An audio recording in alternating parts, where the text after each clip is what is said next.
He's literally the same Aussie antics we know and love. Peter, Aussie, thank you so much for talking to me today, and I know you're going to put on a good show. Let's head back to the desk. Thank you so much, Frankie. Yeah, I mean, so we've obviously had a couple days now with everybody here at the tournament. We've had kind of chances to catch up with Aussie individually, Peterbot individually, and a couple times together, right? And you can definitely tell Aussie's taking this very seriously. He's really putting in time. He's really trying to refine. And Peterbot is just being Peterbot. He's just like, yeah, I'm going to show up on the show day. Everyone's getting eliminated. Peterbot saying that Aussie is not as bad as he thought he was is the nicest compliment I have ever heard out of Peterbot's mouth. So that right there is a good sign. Obviously one-sided there when it comes down to the communication, right? Aussie a lot more invested into the questions. And yeah, like Zeke went ahead and said there, just confidence spewing out of Peterbot. Every single time he's on camera, he's just like, yeah, I'm going to win. People are sleeping on Aussie a little bit, though, no? I mean, when you're put up with Peterbot, it's hard to kind of make that comparison, right? The GOAT of Fortnite competitive, the GOAT of Fortnite viewing parties, but they definitely have what it takes. You said the word GOAT there, and that got me thinking. There is a GOAT we have to highlight, and it's someone who's going to be fighting for the #1 loudest duo on the day. It's Courage JD paired up with Cold. Obviously, if you guys, again, have been watching since Duo Day, you know we had Courage on the show. He was really excited. Finally, they got some time to practice together, and, you know, Courage has been taking this extremely seriously. Yeah, initially Cold was being a little cold to Courage JD, but once they did finally get the practice in, it definitely looks a lot better. Courage JD, you know, we were talking about Aussie antics, putting in the work, putting in the practice. Every time I tune into Twitch, Courage JD is practicing with some kind of pro.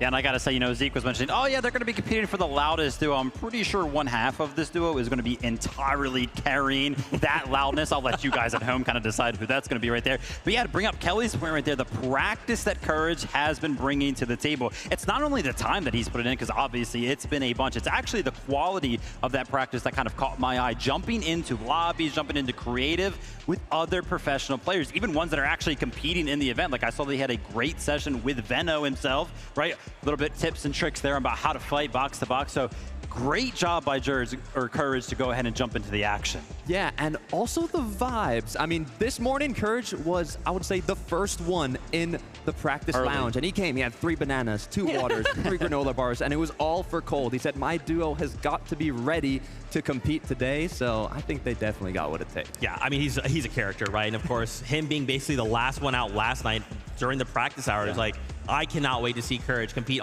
He did have some quotes in that piece that we showed earlier. I believe he said he was going to eliminate Cypher PK, Nick A30, Nick A30, and then some of the pros. Maybe, so, maybe. Oh, okay, yeah. And of course, during the Duo Day, he was the self-proclaimed 2025 FCS Pro-Am champion. So we'll see how that goes today. Yeah, I mean, honestly, there's a lot of possibility, Takada. I do think that Courage JD may have made a few enemies, though.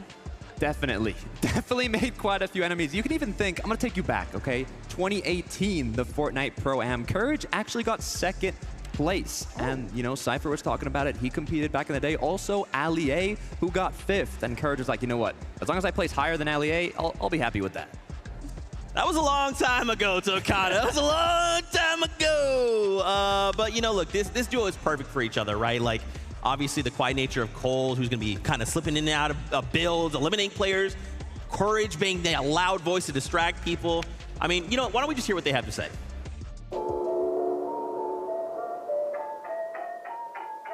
The best content creator with the Fortnite Pro-Am? I got my player.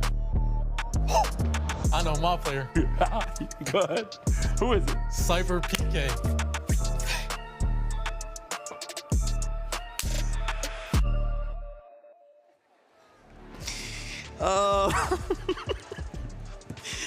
If that's not an indication we've been having a lot of fun this weekend, I don't know what is. Very excited to see how these guys compete. You know, obviously, Cold is Cold. So, you know, we kind of have touched a lot on Courage and how much work he's been putting in, but Cold is a very difficult individual to stop once he gets going. I mean, Major 2 reigning champ. He every time we see these like stats of who has the most damage, it's between him and Peterbot on who's fighting for first. Absolutely an incredible fragger. Definitely a threat to the rest of the lobby. Yeah, an incredible performance in Major 2 from Cold. Best damage ratio over the course of 12 games against other professional players was seriously a feat. Obviously, that's the crazy thing, right? When we think about, you know, how well they play in Majors, it's always against other professional players. Throw in content creators in the mix, after one of the best fraggers in the game being Cold. Woo, it's going to be scary. Hey, 3-time FNCS champ. I mean, look, they're joking around, they're having fun, but I think when that first game starts, they're going to be locked in. They're going to be focused, and they're going to do a great job. I'm curious to see where they're at right now. Frankie is standing by with the duo. Let's get their thoughts on the Pro-Am. Well, Cold was 14 years old when he won his first FNCS Major Finals. Courage is 31, and he's hoping he's going to get his first title today. And you brought the bananas. What's this all about? Yeah, it's important to have fruits, keep your blood sugar high. I'm going to have 2 bananas per game, which will equate to 12 bananas by the end of this. And I think if I get 1 elimination per banana, we'll be in a good spot. Who are you going to eliminate, though? Who's the easiest? I mean, how long do we got? Cypher PK, we were fighting earlier, easy eliminations.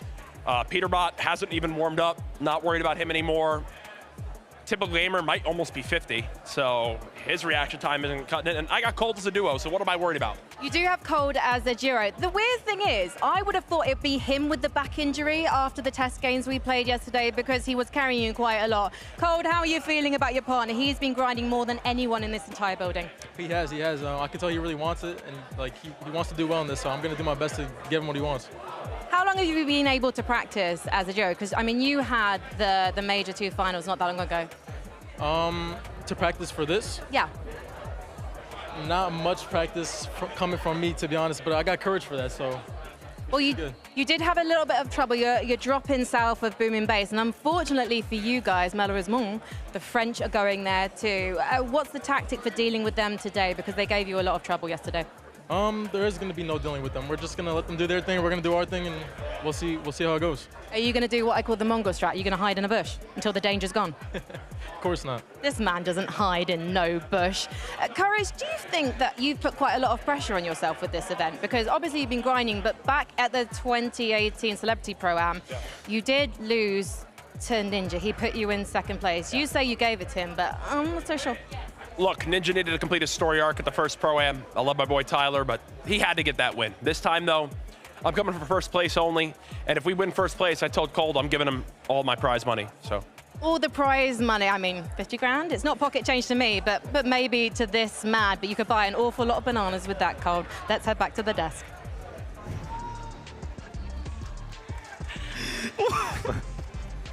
Well, I think they broke Zeke.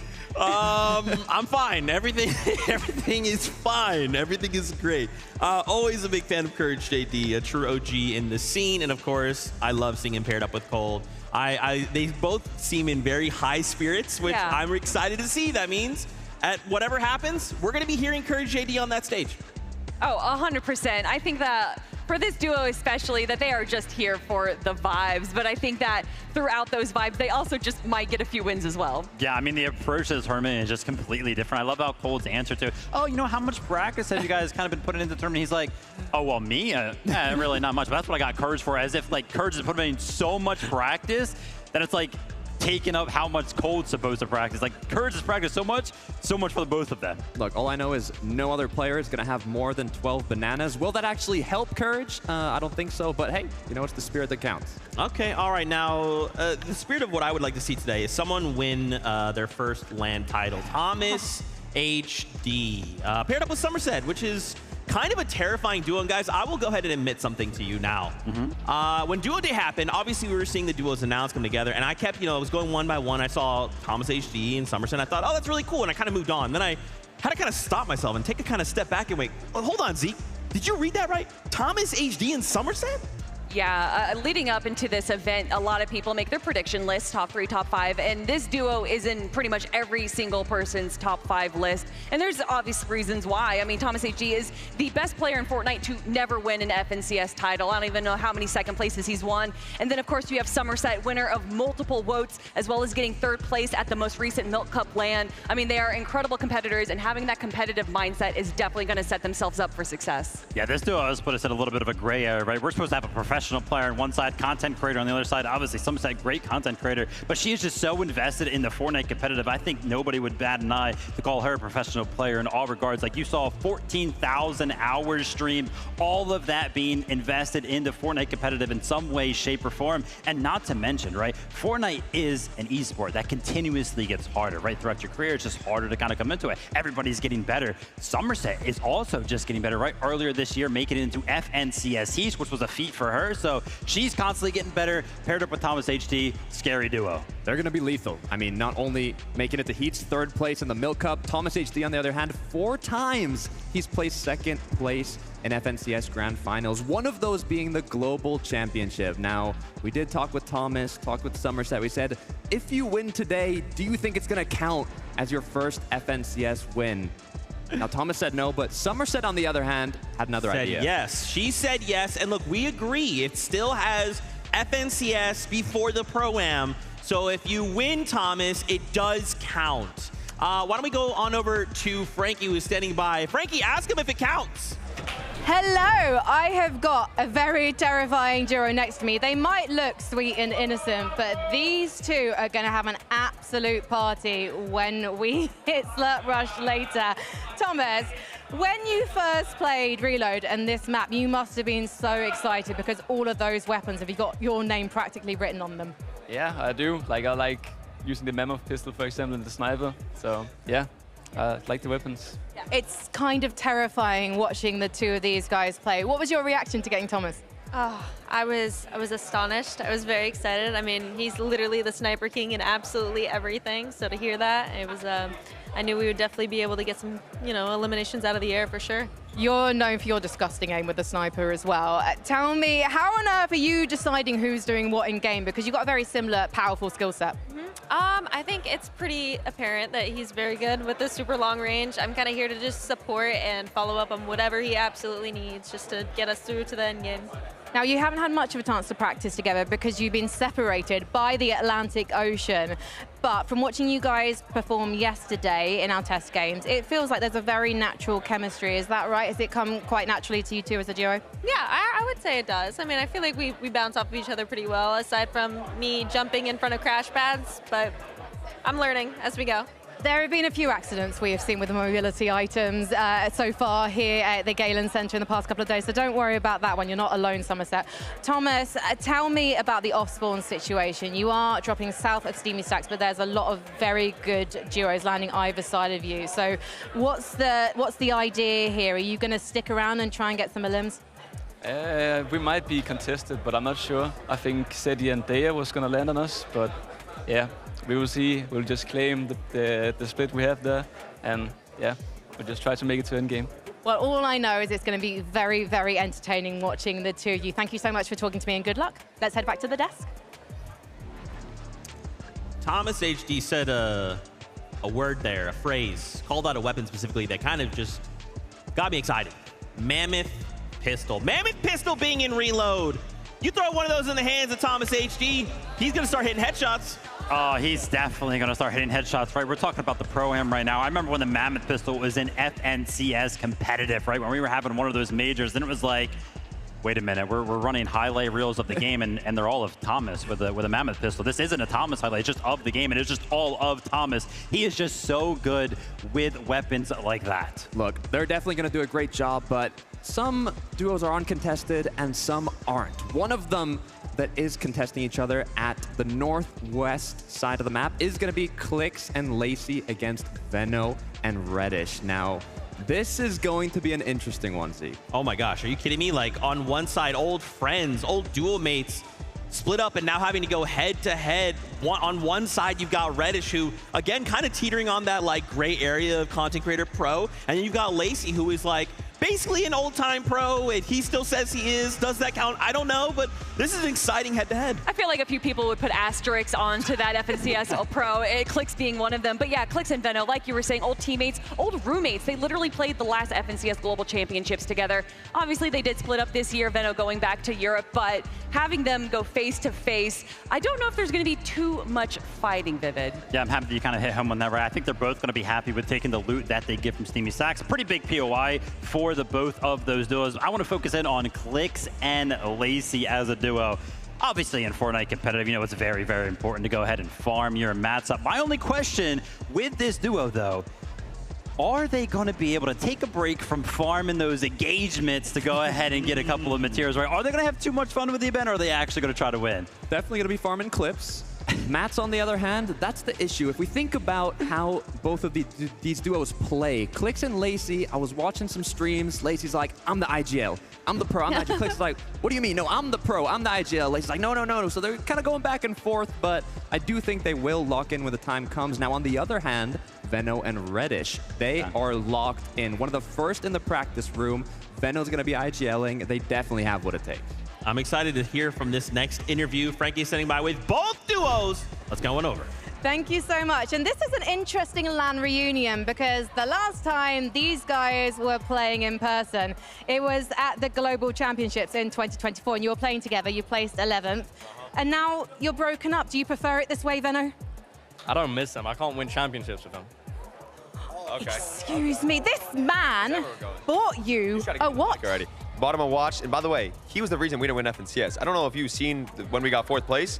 We were 1st place 9 games in. The last 3 games, he didn't listen to our coach. Did a dead side rotate, wrong rotate, pew pew. We're done. We're literally eliminated. And so you sent him packing back to the UK. Yeah, I sent him back to home. Well, thank you so much. Let's talk about the competition that's going to happen, because Venno, you have a new teammate in Reddish, and she can frag very reliably. We saw you guys performing really well in the practice sessions here yesterday. Reddish, tell me how this teamwork is working. I wouldn't say I'm necessarily a fragger, more of a support player.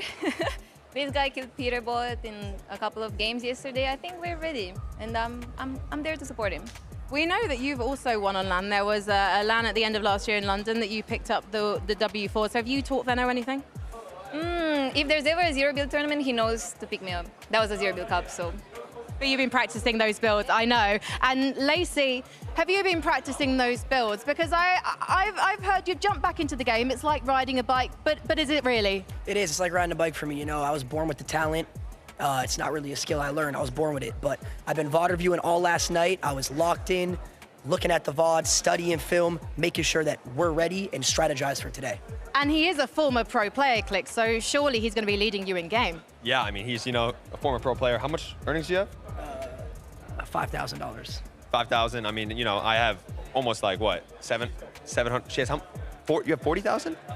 I got like 40K. Also, I want to say, why is your voice so raspy, Lacey? You said what? Why is your voice so raspy? My voice raspy because last night we were VOD reviewing and I was screaming the comms. We were practicing comms last night. Yep. Shockwave on height, shockwave on height. Yeah. He was doing all that. Yeah. Well, I wanted to ask you guys about the showdown at Steamy Stacks, but you guys have been talking at each other so long, we're just going to see what happens in the game. Let's head back to the desk. See, it's weird because they said they were VOD reviewing. Now, Lacey was definitely having a lot of fun. I don't think it was in Fortnite, though. Can confirm. Will that turn out well today? Will it not? I mean, he was looking awake, looking happy. I think they can do it. You know, listen, when the lights come on, the cameras turn on, this is still Lacey, right? This is still Clix. This is all for show. This is the character they're letting out, but then the time comes, they're going to win it all. That's my prediction. Anyway, let's move on to the next Ospawn situation happening. We're seeing, and I actually want to come back to you for this, Tokata. We have Zemi and Cooper going up against Gone and Flakes. You've been super tapped into the Spanish community, so kind of give us the rundown of what you're seeing. Yeah, this is interesting, because when you think of Cooper and Zemi, you look at a majority of the predictions that have been made for the Pro-Am, and Cooper, Zemi, their top 3 are just set at winning the whole event. Yeah. Now, Gone and Flakes, I think, went under the radar a little bit. Flakes actually just qualified to the major finals on Brazil. They are the duo representing Brazil here today, and he's put alongside a pro. I mean, I was talking to Gorilon, who's actually here doing a viewing party in Spanish. Shout out Gorilon, and he was saying this duo is going to play aggressive. Unlike you got Steamy Stacks, kind of an uncontested, both good in their own loot, but there's also been a surprise contestation on this side of the map. A lot of contestation going on over there. And I was actually talking to Cooper specifically yesterday. And I was like, yo, what's up, Cooper? How you doing, man? How you feeling? He was like, I'm feeling confident right now. And he wasn't talking about his own play. He was pointing over at Zem and he was like, dude, this guy, he's better than me in most of the end games that we just played through. All the cups, all the practice we're getting in. Sometimes he's dropping more eliminations than I am. So the confidence kind of going into this competition, very, very high for the duo. Yeah, and Cooper, you know, going all the way back to the 2023 Global Championships, a lot of people, for whatever reason, discredited that win. A lot of people saying that the 6 games there, you know, that was the easiest win for the FNCS. And then he has come back time and time again, making it to the grand finals, making it to the top 5 to say, it wasn't a fluke, I deserve this win, and he's here to come back once again for another FNCS title. I love it. I love it. And I love that you pointed out as well as Zemi, because I heard that same thing, right? And when we're talking with Zemi, it's like, you know, what do you think? What would lead to your success? Another person to say, the Mammoth pistol. And at that point, yeah, I kind of heard Cypher PK you know, quietly say, yeah, don't let him get that. Don't let him get that. So I'm excited to see, man. I do agree. Could this be the duo that wins it all? 100%. Both of them are incredibly strong competitors. Cooper is incredibly intelligent, but also has great fragging ability as well. So the two of them together, I think, has a lot of potential. They are going to be contested, potentially triple contested by Faxity, but who knows if you can trust what Faxity says where he's going to be landing, Vivid. Yeah, it'll be crazy to see if they actually do end up fighting us one. But again, you know, Cooper Zemi entering that gray area, both of them kind of pros in their own regards. Okay, you know what time it is. We've got an interview lined up with both the duos once again. Yes, I'm so excited to have Cooper and Zemi and Flakes and Gon. We'll come to the Brazilian guys first, because yesterday I was having a chat with you and you were like, we're pastors, we're brothers. And it feels like this competition might have even brought you closer together. Yes. I love to play with Gon. And here we have more synergy. And I want to see this again in Brazil, man. In our competition in Brazil.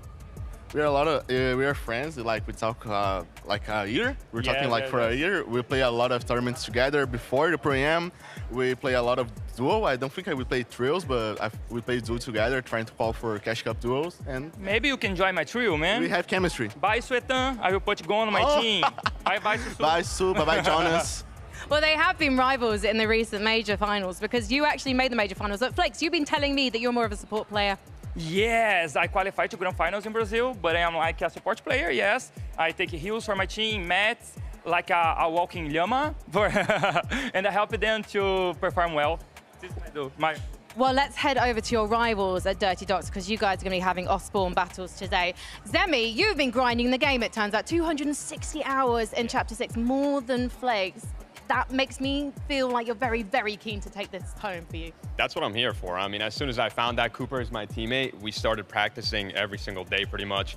Every single tournament there's been upcoming to this tournament, we've played it.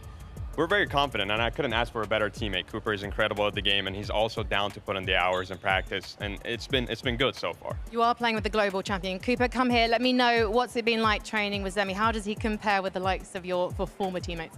It's been really good. I think he picks up things really quickly as he competes at a high level with zero builds. So it's been a lot easy to adapt to, and overall he's been a great teammate, and I'm stoked for today. Right. This has been a little bit too nice, okay? We need to turn up the heat, and we need to find out who is going to be the dons of the Dirty Docks today. So, Zemi, why are you taking it today?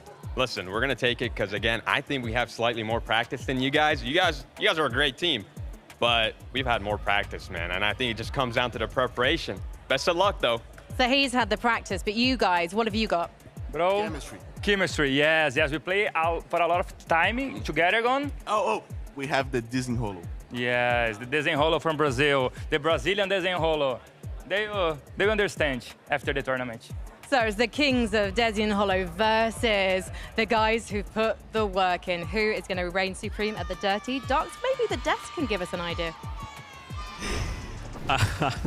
I love that Frankie's like, all right, guys, fighting words. And Zemi's like, yeah, you know, we're going to win. Everything's cool. Everything's nice. Good luck. We're going to win, though. And it's like, Zemi, give me something. Give me more, man. I love Zemi, though. Obviously, we are very excited to see both. And not only just these two duos going ahead, but everyone competes. So let's do something fun. Let's talk about predictions. Who could walk away winning it all? We've put our heads together. We made some predictions, and here is a little look here. Who wants to go ahead and start? Well, first of all, he says we put our heads together. We didn't. We all kept the secrets from each other because we're very competitive in our own right. And as you can see, Takada and I, we have the same choice, the French gentle mates of Nikov and Podesai. If you guys watch the practice games like we did yesterday, they would be your choice as well. Look, I don't want to leak anything too early, but when the Pro-Am was announced, I think they went under the radar a little bit. They weren't in those top 5, top 3 predictions, and then we got here. We were seeing how much practice they were putting in, how well both of these players were performing, and everyone's like, wait, hold on a second.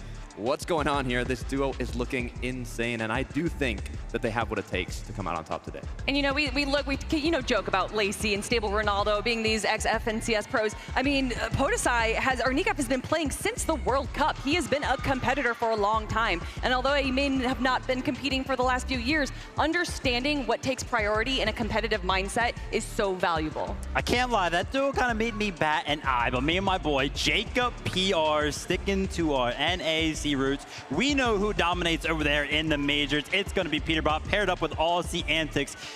You want to know something, Takada? This actually surprises me because earlier on you were like, oh my gosh, it's 1 point per elimination, only 10 points for the Victory Royale. Obviously very, very heavy when it comes down to the elimination-based format, right? Peterbot has had the most eliminations over the past 5 FNCSs on his region, and he has only been beaten actually globally 1 time, and that was by Vico. Constantly gets the most eliminations. We're in an elimination-based format. I've got Peterbot. Now hold on, here's the problem though, Vivid, because Peterbot is Peterbot, but as we saw in the practice games yesterday, if he goes down, there's a lot of duos close by, like Monger, who says, oh, I happen to have a Mammoth, you're still in the air, that's a free point for me. I got something for you, Zeke. It don't matter, it's Pete. Hey, he got me. He got me. But my prediction is Clix and Lacey because it's Clix and Lacey. They are gonna win. Now, of course, I know what you guys want. You guys want to meet some of these players. You want to see these duos in person. So why don't we go ahead and bring out the first 4.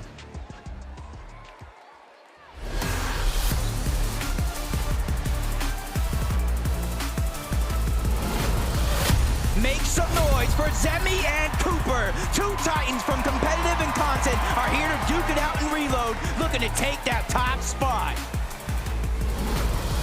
Let's hear it for Reddish and Benno. Friendly faces, but not so friendly in game, and with an unmatched competitive drive, they're ready to take it home.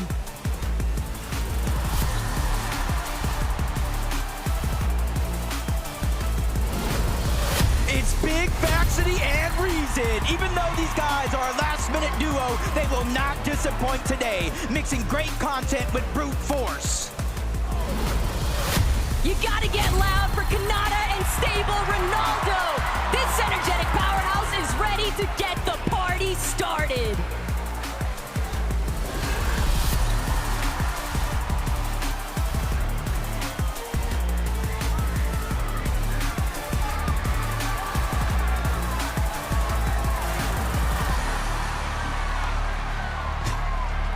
That was just the first 4, and we are already going absolutely crazy. I am so excited to see Faxity and Reason play. Faxity being the last-minute sub in there.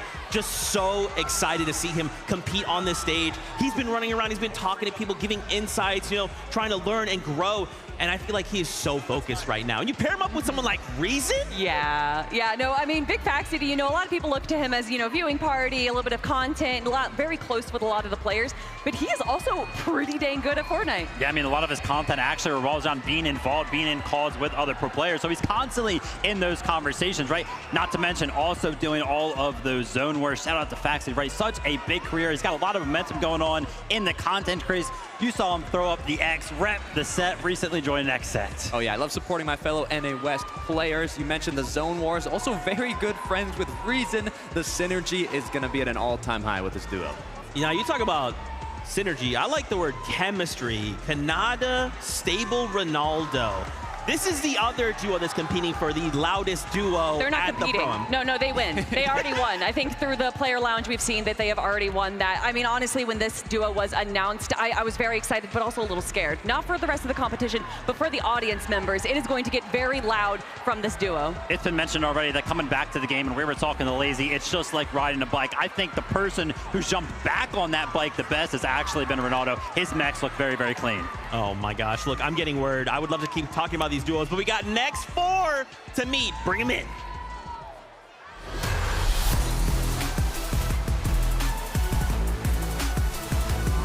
It's Cypher and Moxie. The LA takeover has begun, and they're not looking to go home empty-handed. Show us what you got. Ladies and gentlemen, it's Mongrel and Allier, Britain's finest, some might say, with tons of experience in the bag. They're ready to put others in the bin.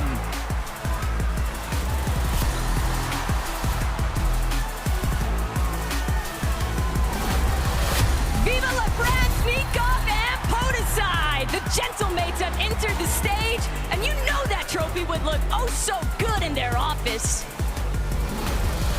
Let's hear it for Courage, JD, and Cold. Pretty bold to announce yourself as the champion already, but we respect it. Let's see you back up that statement.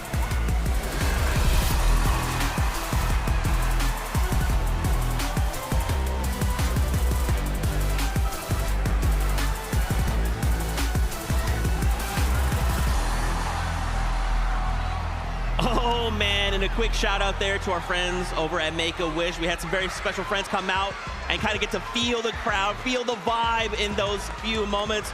We wanted to highlight here Nikov and Podesai. I mean, guys, this is the duo that pretty unanimously everyone seems to believe these are the guys. These are the ones that are going to win it all. I mean, yeah, we already briefly talked about them just a few minutes ago. Absolutely incredible competitors. You know, ex-FNCS Pro joined by a current FNCS Pro is quite the dynamic duo. Yeah, I mean, always being involved in the viewing parties, knows what's going on with Fortnite competitive, staying in tune, grinding in the shadows, paired up with Podesai and Nikov. They're looking scary. We do have the Global Championships in France later this year, so, you know, maybe they want to give us a little sneak peek of what we might see.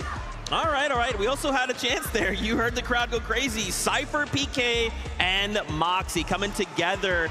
I mean, I feel like the stadium, they've chosen their winners. Oh yeah, I mean, landing over an East Slurpee Swamp right there, they have a great position, but also Cypher PK, even though he is a content creator, he is an incredible competitor. And then of course, Moxie, winner of the Milk Cup, one of the best female Fortnite pros in the world. Yeah, a lot of potential here for this duo. Talked to Cypher, he was like, yeah, I love my duo. We got the same game plan. We're jumping in, feeling confident. I love it. And again, shout out to Make-A-Wish, Luca, Tyler. Thanks for hanging out, but it's time. Let's meet our next 4.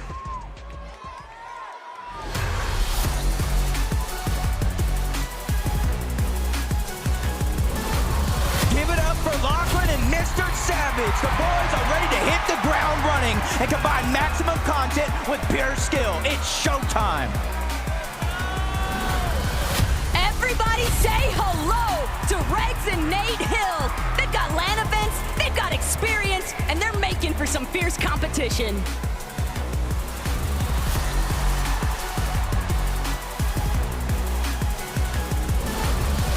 Make some noise for Captain Shota and Koyota, all the way from Japan. These guys are here to make their mark on the international stage with a big win. Next up, it's Booga and Typical Gamer, a World Cup title paired up with world-class content. This is the perfect recipe for success.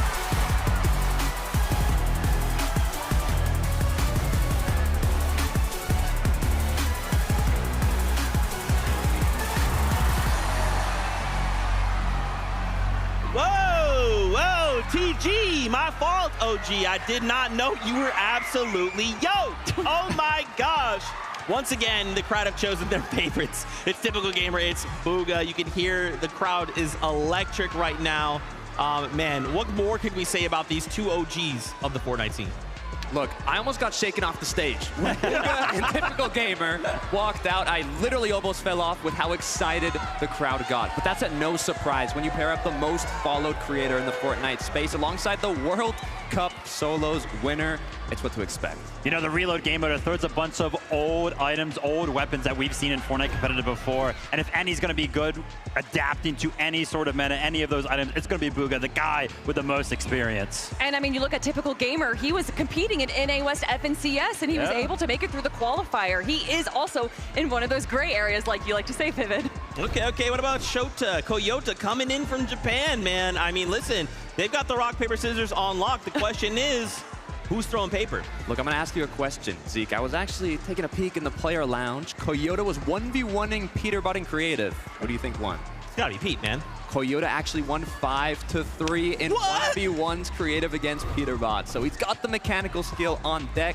Also has some little surprises that we've seen in terms of game strategies, so I think they have what it takes. That's the thing with Koyota. Every single time that he shows up to one of these international events, whether it be globals, whether it be a Pro-Am, everybody is always quickly reminded he is just so good, especially when it comes to mechanics. I mean, there's a reason they call him the Asia's Peterbot, man. He is such a phenomenal player, and like you said, super innovative. I remember back when we had jetpacks in the game, he was literally eliminating people in the air. I'd love to see it again. Woo!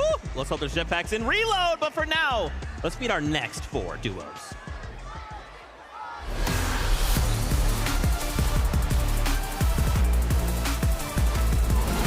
Their names are Alex and Loserfruit, but there's no losers in sight.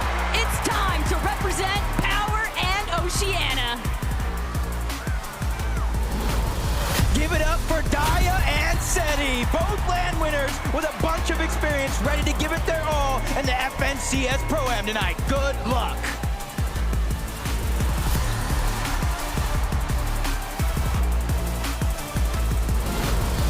Locked and loaded, Thomas and Somerset.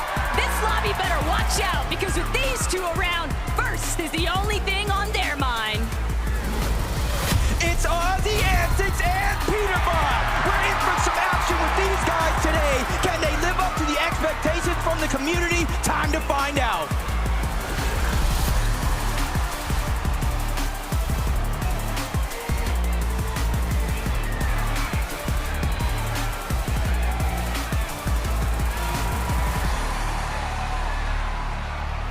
I mean, I'm feeling it. This is insane. We still have one more group left to go, but let's talk about Daya and Seti. I mean, Seti's an invitational champion, a legend in the EU scene. You pair him up with Daya, who just recently won the Milk Cup LAN. I mean, you know, Viv, this is looking like a really strong duo. You mentioned it, right? Both of them have that LAN experience, not only LAN experience, LAN winning experience. I mean, I swear this duo should be good on paper. It'll be interesting to see if they can actually fulfill all of the hype coming into the weekend.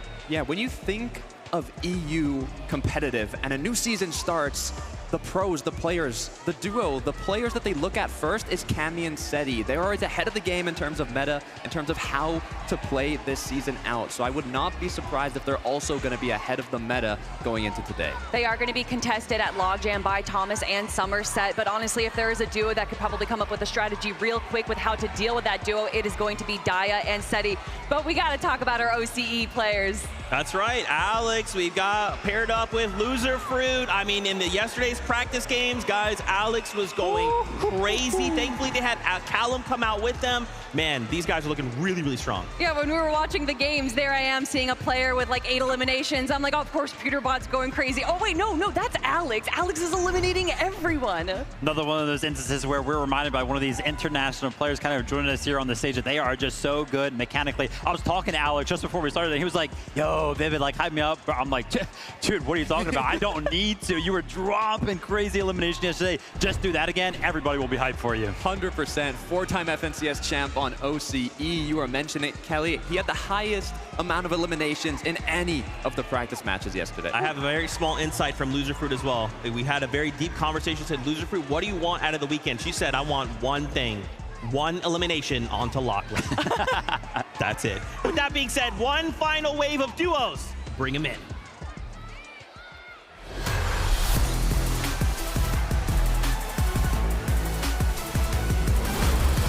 Get loud for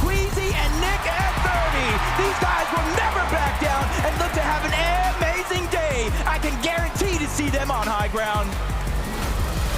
Flakes and God have entered the building, everybody. Things are really heating up, and Brazil is coming in hot for today's competition.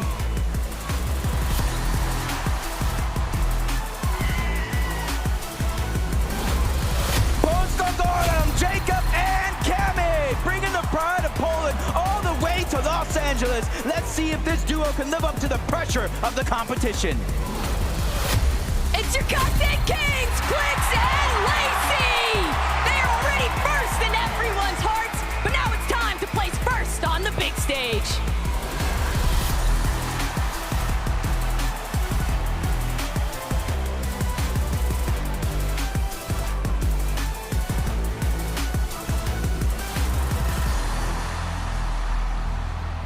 The hype is real. The players are now taking the stage, and we are getting ready for our first game. We wanted to talk about here for a moment Cami and Jacob. So not that long ago, we kind of talked about Seti, right?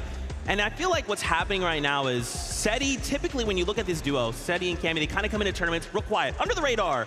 And now you're telling me, Tokata, we have Seti already doing that. And now on the other end of Slurp Rush, we have Cami and Jacob doing the same thing?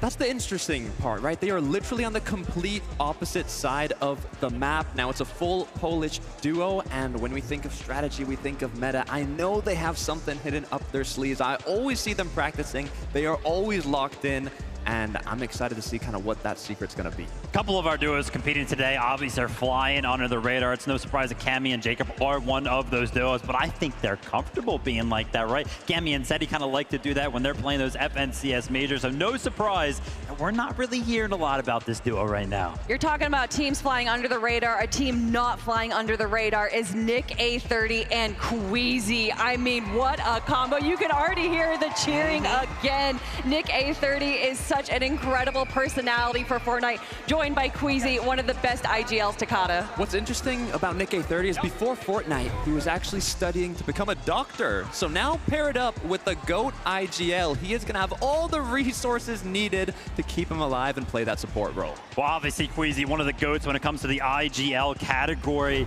Talking about Fortnite, are they going to be able to pull off the typical surgical procedure that is take height, don't die? I love it. You know, and after yesterday, we had these practice games to look at, and unfortunately, Nick had a moment where he kind of crash padded Queasy back in the storm. So I said, hey, Nick, I kind of walked up and said, hey, Nick, what is the one thing we're not doing tomorrow? He said, you saw the crash pad play, didn't you? You know, and I said, of course I did, Nick. And he's like, hey, look, Zeke, tomorrow that's not happening. Don't worry.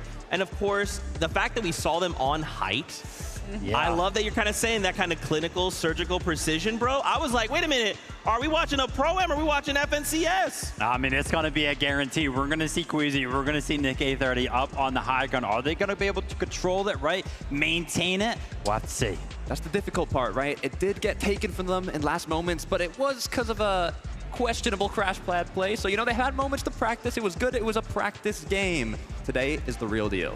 The one concern I have for this duo isn't about being contested, isn't about being able to play well, is how is Nick A30 going to deal with Queasy's language? We know that all the people competing here are going to be streaming their perspective, so we know, and also there's going to be some listen-ins as well. We got a lot of possible chaoticness for the family-friendly player. Yeah, absolutely, and you're going to kind of talk about, you know, chaos, right? That's what Reload's all about. If we're taking a look at some of the items that we might expect some of our competitors to go ahead and pick up today, mobility being one of the most important things whenever we talk about Fortnite competitive. There's actually so much mobility in a Reload, right? We got the shockwaves, obviously those breaking builds. Those are going to cause some chaos. We got the grapplers. You can make so many, you know, crazy plays with that, avoid fall damage, you know, jump on the high ground with that pretty easily. The crash pads that we were kind of talking about, they send you so far. When we're talking about a smaller map, it feels like they send you halfway across the map.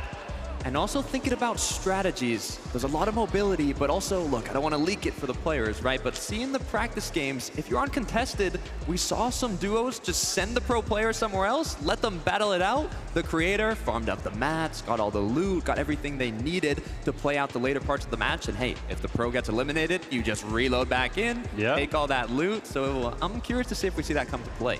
I mean, yeah, that was a strategy that we saw in Major 2, right? With the new reboot purchasing that you can do, that is definitely a competitive level strategy. And that's what we need right now. A lot of these players prepping, getting ready. It has been all about the scrimming and the VOD reviewing for these duos. Who has been able to put in the most practice? How have they synergized as duos? Because this is it. This is the Pro-Am, right?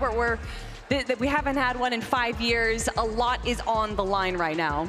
Vibes, I mean, at an all-time high, right? Obviously, there is definitely some more competitive edge, but there's also just like a lot of fun, kind of bringing together, you know, both ends of the same coin, right? Hyper-competitive FNCS, and then content creators, right? Who, when you bring them together, it's like we're one big family coming together once again. I mean, again, having old OGs coming together and be like, yeah, I still rock Fortnite. Yeah, you want a 1v1? Oh, I just dumped you? That's crazy. Yeah, I heard you guys talking, saying that there's already people before the show even started being like, we need another one next year, and the games hadn't even started yet. Yeah, it's crazy stuff. As we were kind of going down the line right there and showing some of our duos get locked in, start to, you know, talk some strategy with each other, I saw Thomas HD and Somerset kind of pop in, and that made me, you know, remember a conversation that I had with Somerset just earlier on today, and I think it's very, very important because this is something that we can talk about when it comes to every single duo. I was like, hey, Summer, you know, how you feeling? She was like, surprisingly, I'm not nervous at all. I think that's like really, really big because, you know, from her perspective, it's like, oh yeah, you know, she's used to being nervous when it comes to competitive events. She's finally kind of hit her stride where the nerves are finally going away and she's going to be able to lock into the competition. Yeah, confidence is key, especially when eliminations, I mean, we talked about it, 10 elims is the equivalent of a victory royale. So if you're able to just farm a good amount of elims at the start of the match, you have a very good shot of getting first place. Now, what I'm thinking about as well, we've had a bit of drop spot changes, but maybe we've had a little bit of drop spot baits, right? I know Mongrel Allier said they were landing on Peterbot and Aussie Antics. Will they actually do that now that it's game time? Reason Faxvidi said they're landing on Cooper's Emmy and Gone and Flakes. That's like 3 of the most powerful duos in the same POI. I don't know if it's really going to happen. I mean, did you see Aussie Antics video of Ali A watching Peterbot build? I don't know if they're going to be dropping, and if they are, they're going to be doing it very carefully. But like you guys are saying, it's all about the vibes. We've had so much fun. There's just been so much content going out. We also have a lot of co-streamers up in the audience right now. There's people representing so many different regions. This is what Fortnite is all about. Yeah, 100%. Very, very excited to kind of jump into the action. Gosh, Zeke, you know, I got a question for you, Zeke. You know, obviously you kind of punched in your ticket, Clicks and Lacey yesterday. You know, Lacey, after his extensive VOD review session last night. How you feeling about your pick? I wasn't aware of the VOD review session personally, but listen, this is still Clicks, this is still Lacey, you know. Clicks is looking really good, right? Again, we had kind of 3 practice games yesterday we got to watch. We got to kind of clue in, see how things are kind of going. Clicks, to him, it looks like I'm just watching Major 2, right? It looks like I'm just watching the same Clicks I just got done watching. And of course with Lacey, like, yeah, this guy loves content, of course, but he knows how much Clicks wants it. He knows what this means to Clicks. So when the time comes, he will lock in. We all know the ongoing joke of the 4th place curse from Clicks. Unfortunately, getting 4th place again with Venno back last year. And then this year, getting 3rd place in Major 1. Major 2, he gets 2nd place. We were already talking about if Thomas HD wins, would this officially be his first FNCS title? Well, what about that question for Clicks? Yeah, I mean, a lot of people are kind of, I've seen it on socials a lot. Clicks is actually in his prime right now. And definitely those placements, they're kind of backing it up. We're talking about storylines when it comes down to primes and everything like that. Why don't we go ahead and focus in on Mr. Savage and Lachlan, right? Mr. Savage was retired from Fortnite Competitive earlier this year, and it did not take long before he kind of rejoined us for Major 2, joined another trio, got right back into the action, so I think he's locked in right there. The thing that I love about Mr. Savage is that, you know, I remember competing against Guy, and he always had his supporter creator code. It was always like 200 IQ, because everybody always kind of coined him as the smartest player. Of course, now we could see it right a couple minutes ago, right? He changed his code now to code Mr. Savage, but still has those smarts. Has the IQ from retired to qualifying grand finals, but now competing here at the Pro-Am. And you were talking about, you know, does it count as an FNCS win? Well, if it does, you know, if Mr. Savage Lachlan wins, even Peterbot Aussie Antics, that means Aussie Antics is an FNCS win and Thomas HD doesn't, and Clicks doesn't. You know, that is definitely going to be a funny ongoing joke. I mean, how can you not be entertained, right? And again, the fact that this is reload, you know, obviously in FNCS we watch, someone goes down, it's like, well, see you next game. Now someone goes down, it's like, okay, well, they're reloading back in. How do we kind of approach this new situation? Does Thomas HD have a mammoth pistol halfway across the map? Did he catch you coming from the sky? Like, there's so many cool things, and of course with the loot pool that is reload, there's so much chaos that can happen from even opening a single chest. I think it's important to kind of talk about, yeah, you're going to kind of get reloaded, right? Obviously, you're going to be flying in the sky. You're pretty exposed, and we kind of see how that kind of works out in competitions before, whenever there's like launch pads in the lobby, in the loot pool. But there was a change not too long ago to kind of avoid some of that, right? Make sure you can kind of glide down further, closer to the land, have a little bit more immunity. Yeah, to kind of prevent some of those beams coming out of the sky. I can tell you right now, from the practice games yesterday, with these professional players in the lobby, it feels like it almost changed nothing. Yeah, it really did not. I mean, the aim of these players is on a whole other level. And what I'm thinking is, in a lot of the performance evaluations, the players are playing safe. They were, hiding the box, going for the late games, and trying to get a good placement. Because in those end games, you are going to get a lot of opportunities for eliminations. But I'm trying to think to myself, okay, if you're low ground, you're going to have a lot of opportunities, players dropping down, running out of mats, a lot of elims. High ground, you're going to have to play aggressive if you want to match that amount of eliminations. And I think that's going to be kind of the deciding factor on who does end in first place. Another deciding factor is how these players are going to be preparing for their win condition in the end game. Obviously, with this being reload, we know that it has a high potential of going to a heal off. And we've seen a few players, such as Peterbot and Ozzy, having 4 chug jugs in their loadout at one point, which is a great way to prepare. It's not the best way to get eliminations, though, and you do need to have a bit of a combination of mobility and weapons and everything. But I think players that are preparing for that win condition is what's going to set them apart. Love the fact that you're talking about the heal off. Yeah, it would be no surprise if at least 1, 2, 3, maybe even 4, maybe 5, maybe all 6 actually go down to that heal off, right? We got so many items that can kind of support that. Chug jugs, med kits, we've got those slurp juices in. But it's so funny because yesterday when we were watching those practice games, I was like, wow, we've even got the terrain, POIs like Slurpee that have those barrels available. Cooper so smart, making sure that he went ahead and utilized those for his heal off win condition.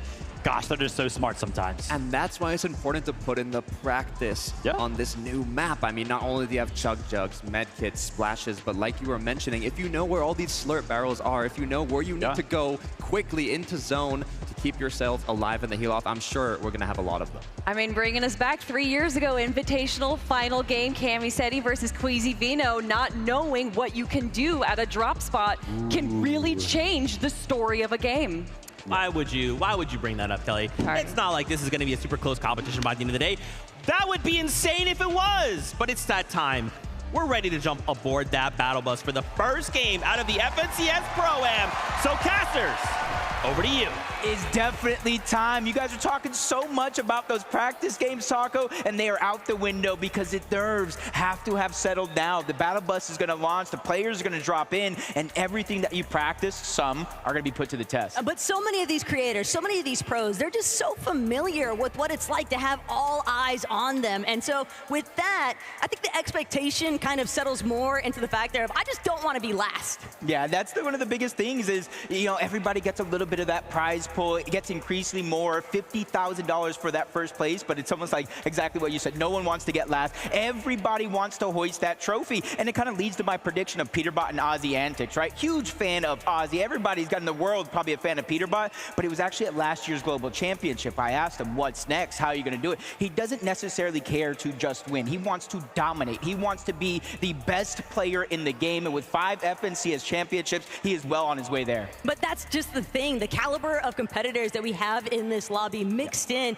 with what you would expect to be a little bit more of a casual environment, but no, that's not the case. The desk has been touching on it so heavily. A lot of our creators have really been putting in the time, effort, and hustle, and it's going to showcase here today. These matches, it might only be 6 games, Jacob, but I'm expecting some pretty big shifts to develop, especially by the time we hit the halfway point. Yeah, it's definitely going to be interesting, especially games 5 and 6. Those are the ones my eyes are definitely going to be glued on, because that's when a lot of the chaos will start to ensue just a little bit. Depending on where you're at in leaderboard, we already see it in our FNCS final style lobbies. You need 30 points, you need 40 points. You have to pick it up through eliminations. This format is basically elimination heavy. You don't start to earn placement points until you start to get into the top 10, and most of them is in the top 5. So it's all about consistency and eliminations, and I think there's a few teams already talking to them. They have some tricks underneath their sleeve, Taco. I'm ready to see them. Look, everybody wants to be optimistic, and again, anticipate that they're going to be able to find the eliminations when it matters. Maybe they can be consistent with their placements. But one of my favorite quotes of the day actually came from Vaxity earlier this morning,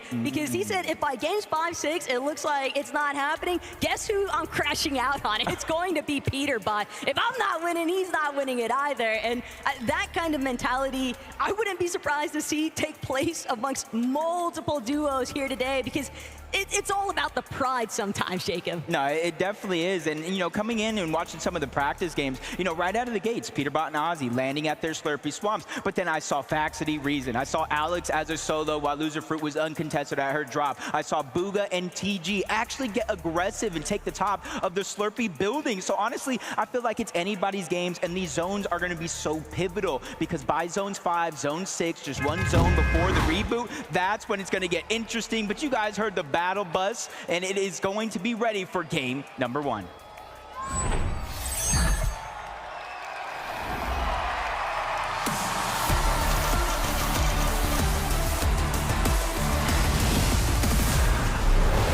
This is what we have all been waiting for. 1 day and 6 matches to determine who our 2025 FNCS Pro-Am champ team is going to be.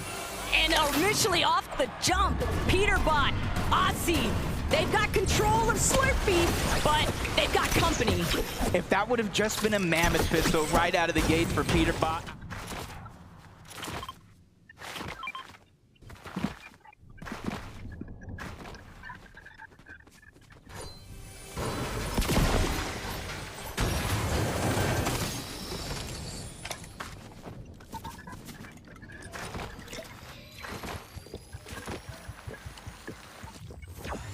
I'm low-key hiding here. I might try to kill Cypher. Okay, you're good, yeah.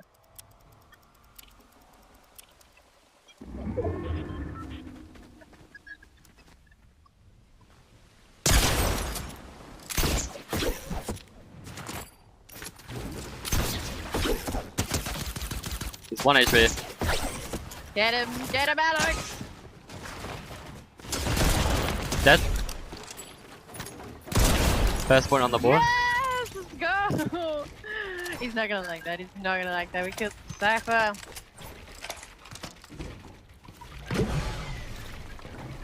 I might try farm out the sky.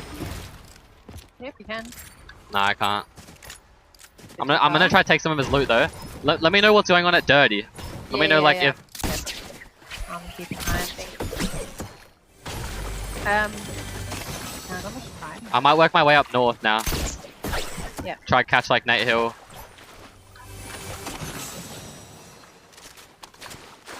There's no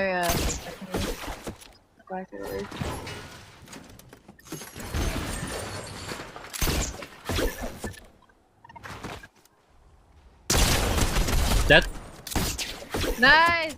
Nice! Good, Alex. Keep going, keep going.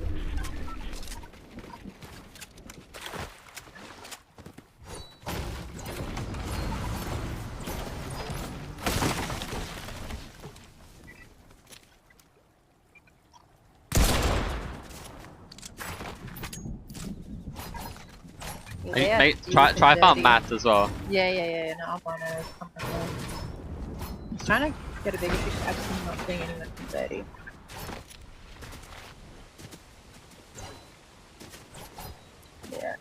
Yeah. They seem to be good to get all this stuff up top. So yeah, they can. Yeah, I killed that guy north. I got really good mats now. Nice.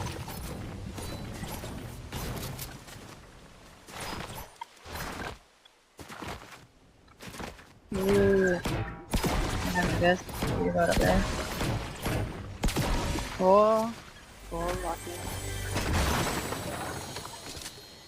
What is the people There's a red eye here if you want. Wait, there's someone there? Yeah. He's hovering. Wait, I'm gonna key. It's Nate Hill and stuff. Yeah, go for it. Dead. Nice.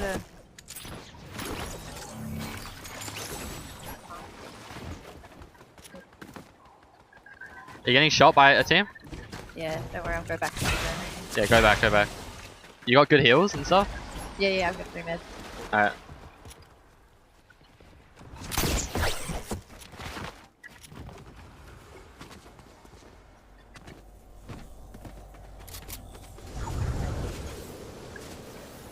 But let's just go hard north side and play zone.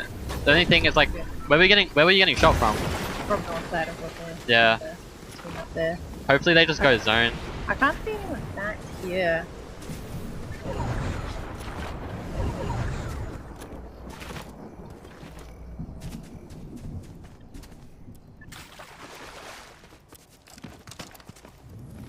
I'm throwing a medkit back in zone for you as well.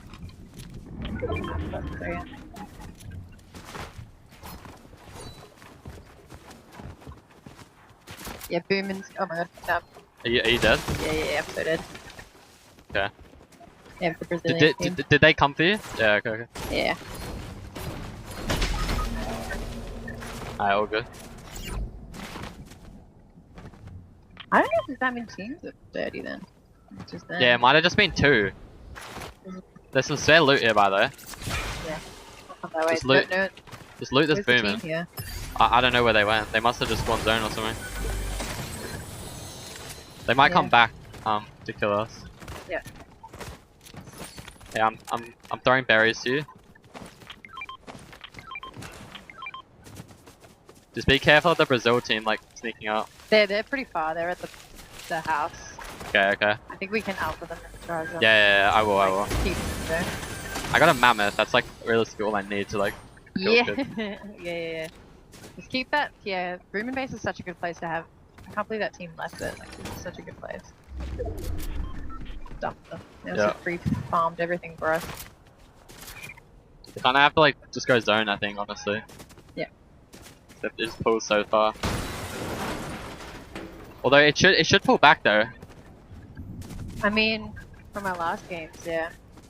Who shot? Was that you that shot? That was me. Alright. Fast steamy zone. Probably. I can't find any good hits though. Just run with me on the right side. Do you have like heals? I have bandies, 10 bandies.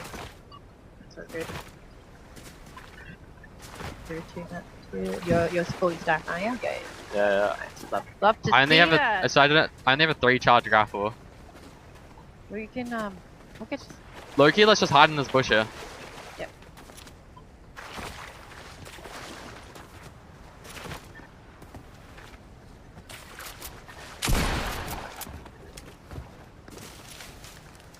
Alright.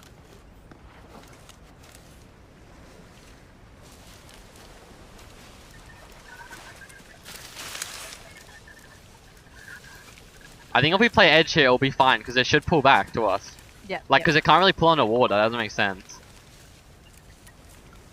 Oh yeah, I see the Brazil. I reckon we stay here. They went. Yeah. Look if they'll try to rotate. Yeah, I feel like they'll come to us. Yeah, it pulled back. Okay. Yeah, they were not gonna come to us then. They're right up there. Yep. Yeah. Just come to me.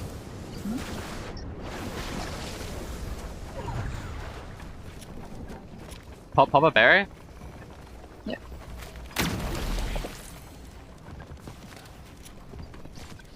There's a team up here. Okay. Playing above them. Be careful getting caught off. Alright, we're up.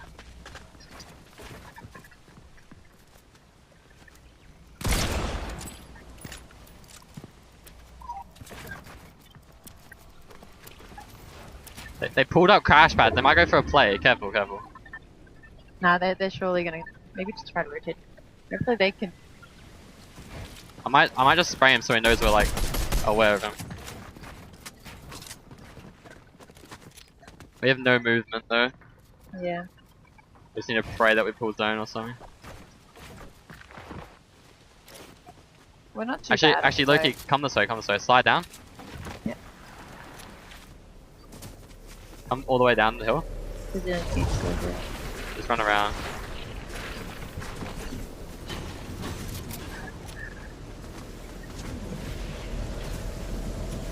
Okay, they're Brazilian team. Yep.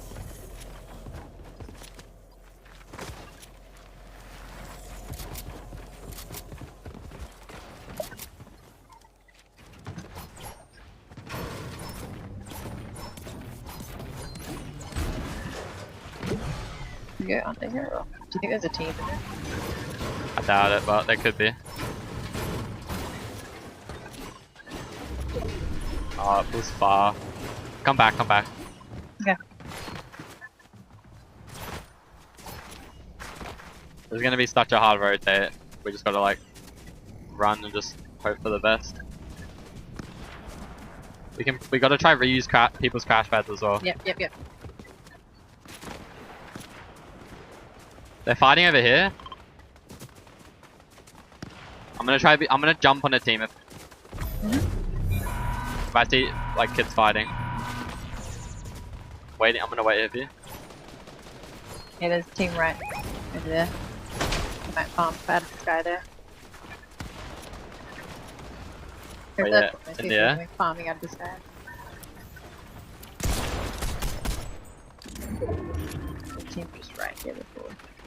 Yeah, nice. There's a grapple. Grab a grapple, grab a grapple. Yep. How many charges does it have? 7. Alright, grapple onto this. Don't take that crash pad, don't take the crash pad.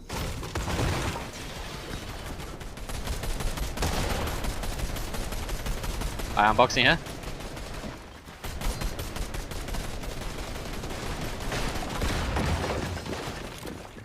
Alright, we're just gonna have to use grapple on this rotate.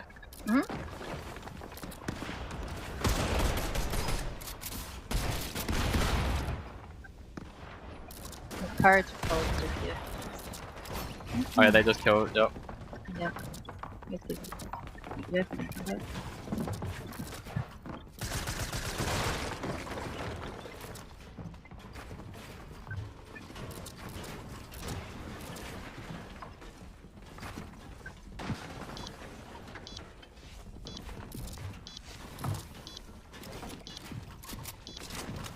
Surely we pull zone. Damn. This team southeast might use a crash pad. We can just like reuse that. Yeah, It's our best bet realistically. Ah, shit. So good. I only got 3 kills doing it.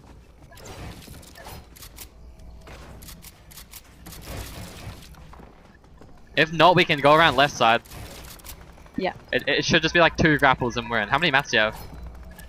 1. 1, okay. Oh, crap. I hit 130. You're good, you're good. Come, grapple once, it hits. Grapple twice. And we're in on me, it's good.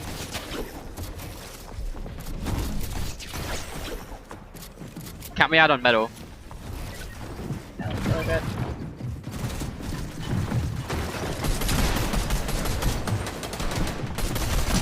$30.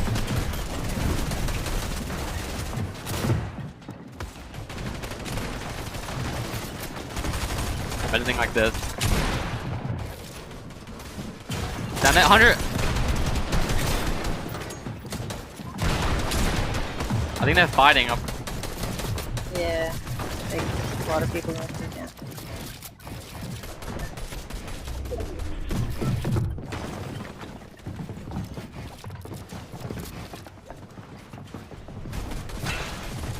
Okay, go look through the cone. Or you can't, can you? Yeah, no, but... Alright, there's a... Look northeast, there's metal. We're gonna grapple onto that in a sec. Alright, ready? Hold your grapple out. There's metal northeast. Now? Boxing here.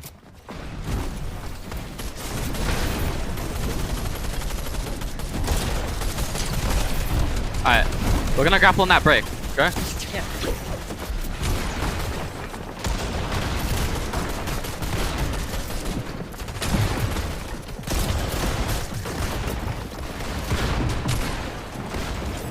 Keep coming. Alright, drop me all your math.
Damn. Lazy, though, all the way in the bottom field, they are making sure that nobody can challenge their current position. Click's creating so much space. Lazy, all that bot reviewing from last night, buddy. It's kicking in now. Queasy gonna be dropped down into the heart of the action, and now Click, Lazy, he might actually do this. He finds his former teammate, Veno, the 6 out of 12, as he lands another shot, but he gets Shockwave out of zone, quickly uses his, finds his way back, 0 builds left, but on the high ground, it's his EU competition. He goes for a play, but gets set right back down. Nikov, Podicide, 4 eliminations, they're in control. And they absolutely blocked off Queasy's attempt to actually catapult himself back up the high ground. Clicks, Lacy, they're just too tangled up. It's only gonna be Clicks that manages to finagle his way out of here, but he's gonna Shockwave up. He sees Podicide, but he's a target, but Podicide's been sent packing. It's only Nikov, the other half of the Gentlemates, to keep this one alive. There's one duo left in this game, and it's Cooper and Zemi. Everybody else is solos as Queasy's trying to go for the heal off. The Chug Jug backside of the zone. He barely gets it off in time, but Cooper and Zemi, they have the Chug Cannon. Infinite heals as long as they have the time. Queasy drops down from above, but it's only a short stint. He doesn't want to go ahead and stay there for too long as Nikov goes down. 2v1 situation. If anybody can do it, it has to be Queasy. But Queasy's just outnumbered. Cooper and Zemi are gonna strike first. Victory Royale. And this is the moment they want to keep that momentum building. They won the last game of the practice games yesterday. They held on to that momentum. They held on to that confidence, and they fired off here in game 1. Let's go and see how they're feeling with Frankie. All right, guys. Congratulations. Gain and Center, give it up for your Victory Royale winners.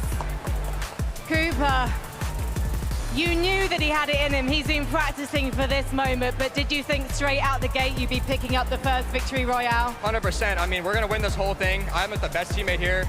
I'm feeling super confident. IGLing feels good. I'm feeling great. All eyes were on Queasy and the high ground, but you guys were just staking things out on the low ground. Talk me through that end game. Yeah, I mean, end game we looked at high ground. We saw they're very established. Cooper called it to go low ground. I was on him the whole time. He was calling it, and I was just trying to get kills, give him everything he needs, and it worked out. It really did work out. Do you think you need to change things up now to keep people guessing in the lobby? No, I mean, we might change things. We might not. I don't know, but all I know is we're gonna win more. Well, all eyes are gonna be on you. Cooper, after game 1, we've got the eye test now. Who do you think is the biggest competition here? I mean, I don't got any competition here, honestly. I think we're miles ahead of everyone. We just stay consistent, stay confident. No one's beating me here. All right then, guys. Please give it up one more time. Cooper and Zemi! What a way to kick things off here in Los Angeles. We'll be right back after this break.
Welcome back, everyone, to the 2025 FNCS Pro-Am. Oh my gosh. Game number 1 was crazy. So many developments all happening in that single chaotic moment of a game.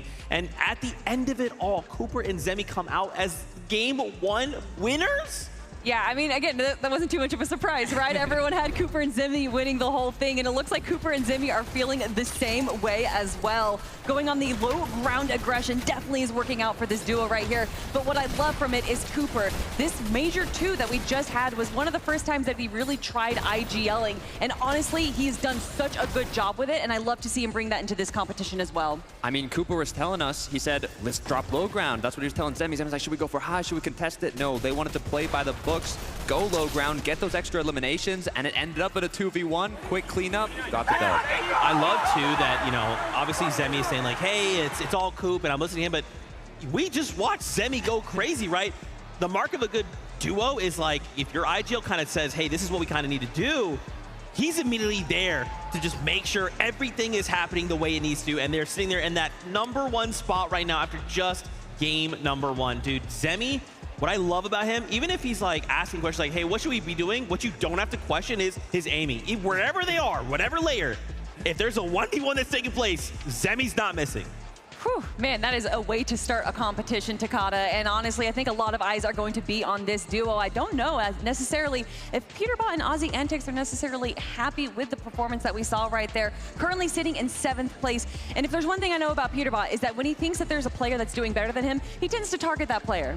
Oh yeah, and you could see from the early game onto Mr. Savage how focused he was on getting that elimination. But also shout out Aussie Antics. The amount of eliminations he was picking up, he was looking like one of the pros himself. Yeah, look at this, the same amount of eliminations as Peterbot. I don't think anyone expected that, but with the amount of practice that Aussie has been putting in, and you could even hear it from Peterbot, the fact that he complimented Aussie Antics just shows how much effort he's been putting into this competition.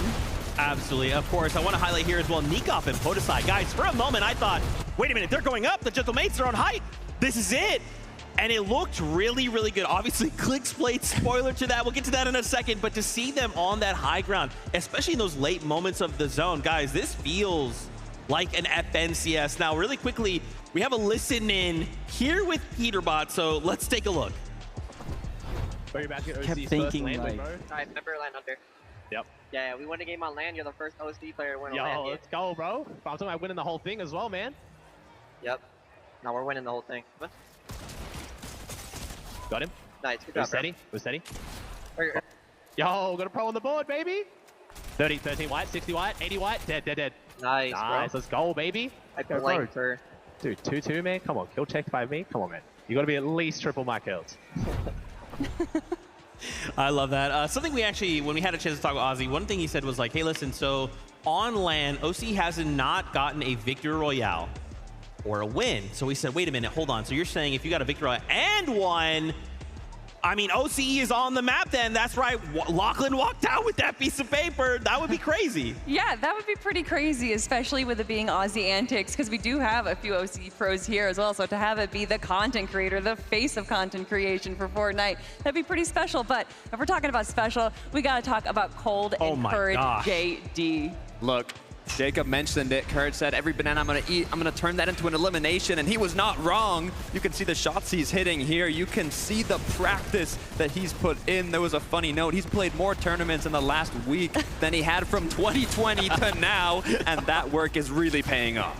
This game, though, was all about Cold. His solo clutch that we saw exactly right here, where he was staying in the backup zone, kind of staying on this like low to kind of second low ground, which is allowing him to grab all these eliminations from all the players that are focusing forward, going for those elims themselves. Honestly, Cold is punishing the rest of the lobby for playing well, and that is what separates these first tier and second tier players, is being able to kind of understand where you're at a deficit and then use that to your advantage. I'm loving it. I'm loving it. All they got to do now is maintain that consistency. Good amount of eliminations, get yourself to the late game, and just keep on going. I want to keep on going to more games. Let's jump back on that battle bus for game number 2.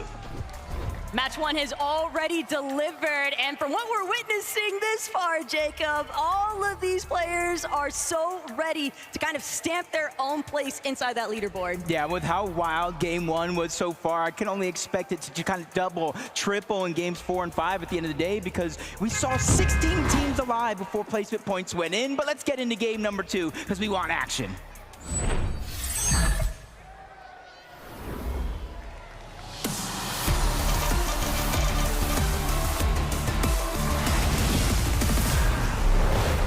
Look, any game 1 jitters that might have existed, it's got to go out the window. Everybody just needs to absolutely lock in, because it doesn't matter if you're a pro, it doesn't matter if you're a creator. Everybody has equal opportunity to find those eliminations with the way that things are getting so chaotic in these end games. Sometimes you just got to... I just need a shotty, and then I'm just going to key over. Yeah. Oh, I got a shotty. Okay, nice. I'm actually chilling. I'm gonna key Nate, heal and stuff. Yeah. Do you want max shield? No, I got a big pot. I'll just pop. Yeah. Wait, one died. Dirty. He's gliding. Look, he's gliding in there. I don't have long range, so I can get him. Dead. On your head. On your head. Oh, nice. I got I got the full kill. Yeah. Okay. Yeah, I don't know what's Aussie doing over here. Yeah, he must have. They must have landed dirty or something. Maybe that's. He's gonna come over to us again, by the way. Okay.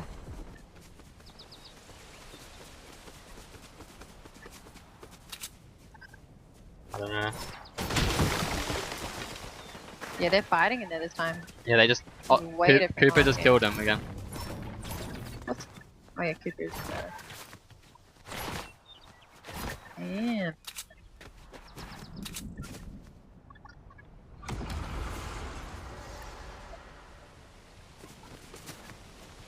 Yeah, he's flying over to me. It's like above where I'm at. Are you all good? Yeah, I just don't really have an AI. I really want to chase over down. I need you to live because I'm keying them now, by the way. Okay, you go. Ozzy's just close to where you're at, by the way. Where he landed.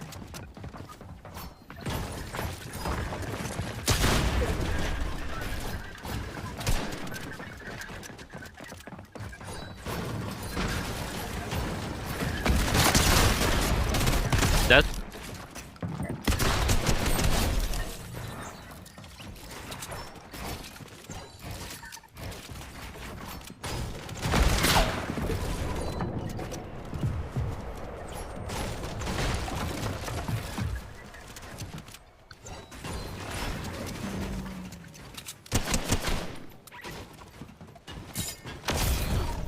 Dead.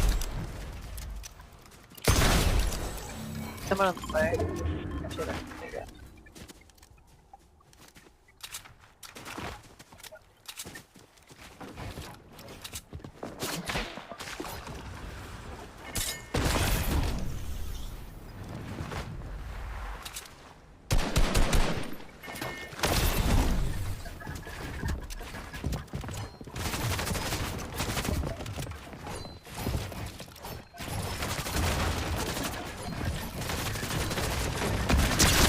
Dead.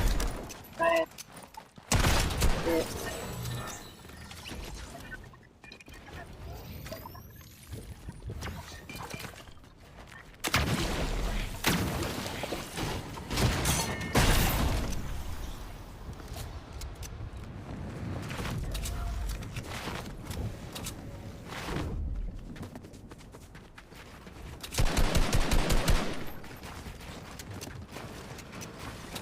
Three, up three. Dead. I died. I might be dead now. You just gotta live. Yeah.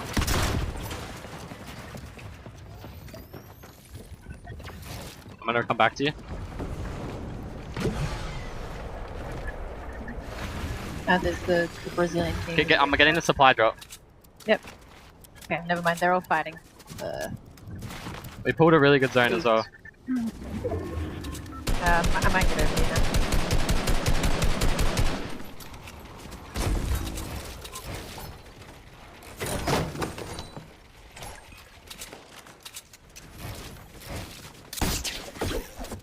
Okay, this people back.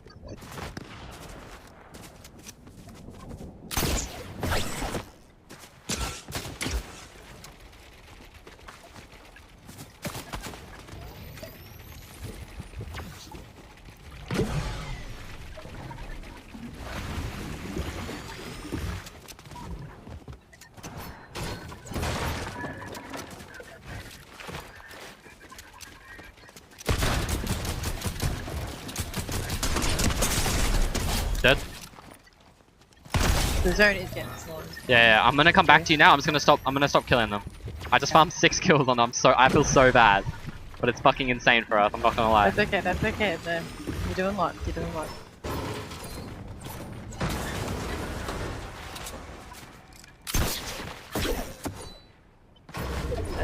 To be honest, they're landing back into it. Should I just go for them again? Where'd they land? Yeah.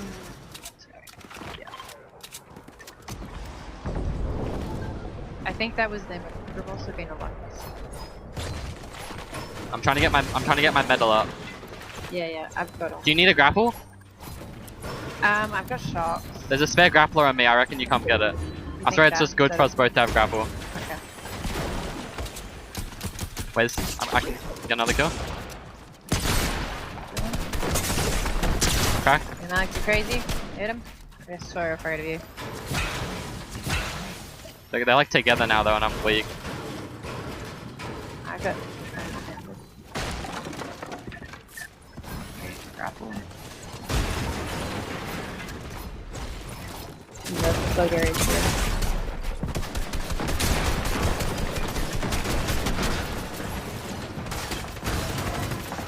Nice. They went back down. I think they ended up losing another team. Do I keep aggroing them? Or do I just leave it? I'm just gonna leave it. Come to me, let's pop these blueberries. Yeah, we can do that. Wait, the kid landing on me. He died. Oh my god, Ali. Oh no, Ali! There's so much metal here, by the way. Make sure you get metal. Oh yeah, I can start building shit then. Do you have any like big pots or berries or anything? I got berries too. Okay. Here, take this grapple. Yeah. I can carry the shockwaves. Alright. Come with me, come with me. Wait. There's a team west that's like they're like the team I've been farming. We can kill probably. Okay. So you have a grapple, right? Yep, Okay, grapple once with me. And then just slide. I'm just gonna box here. There's not much you can really get.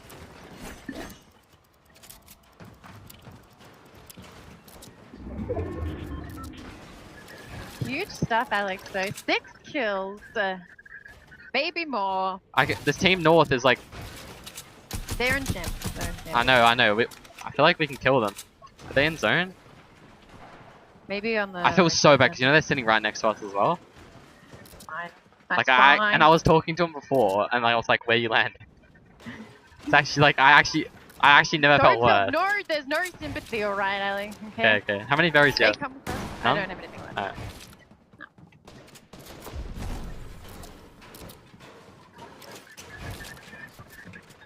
There's no sympathy.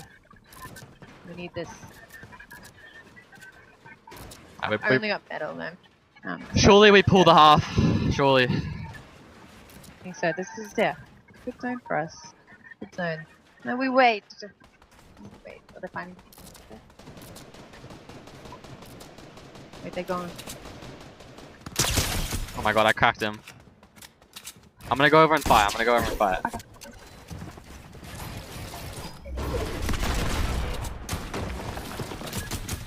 Okay. So afraid of you. I'm leaving it. Yeah. Actually, they're hunting you down. Actually, do you want to keep peeing that way? I can spray. Nah. We gotta go zone. Yeah, okay, yeah. We'll follow Run them. with me for a bit.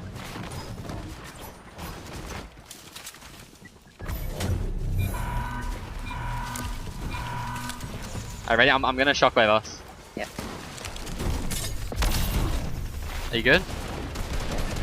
Yeah, you on me, you on me? Yep. Alright, which box there? 30? Just spray them, yeah. Keep spraying them. What are your mats? Drop me all your metal. Yeah. Thank you. Okay.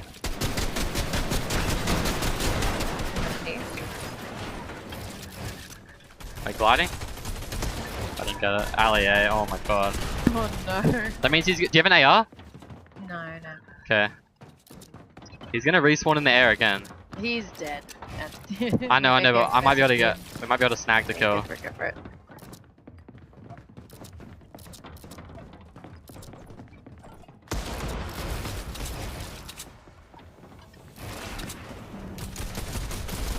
Dead, got it. Nice.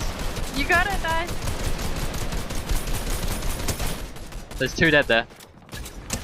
He just landed on another kid that got the other guy killed as well. Wow. So there's gonna be 2 more respawn. I'm gonna try to get them out of the air. You pull that? Yeah, but like he'll respawn one more time. Like maybe get one more kill.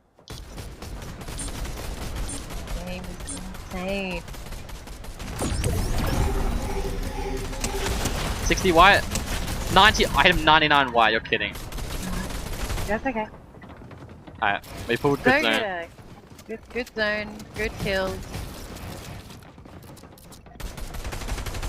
You have the most amount of mats.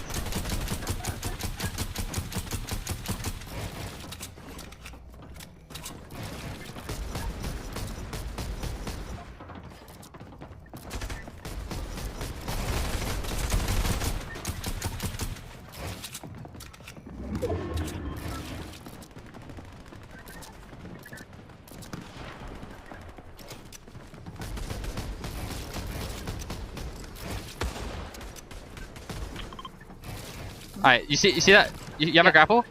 Where are you? Oh, you're here? Underneath it. Oh, I'm sorry. Do you see this metal ramp? Grapple on that. Okay, another team? No, we're good. Alright. Open that. Go. Can you drop me all your metal again? That's it. And then what else do you have? I'm just only got 80 bricks. 30?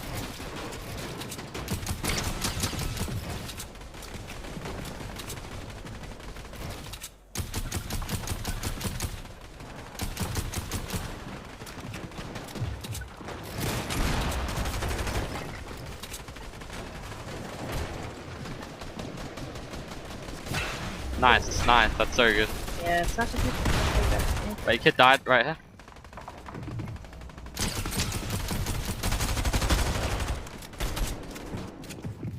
This way.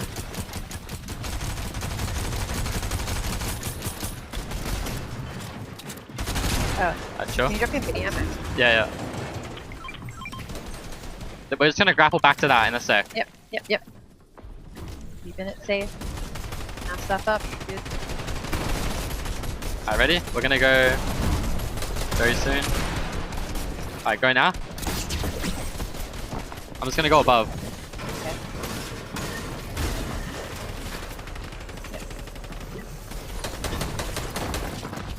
50. 100. I'm coming back. Alright. We're gonna shock. Yeah, we're gonna shock. Ready? Yeah. Actually, no, we're not. Not too fast. Actually, yeah, shock. Are you on me? Just go down to me. Sure.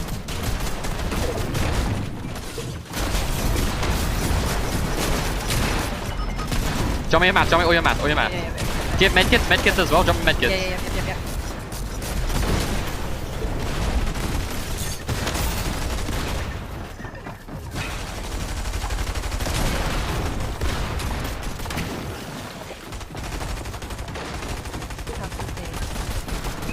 I'm just gonna play medkits. Yep. You're already doing better placement than you last played still.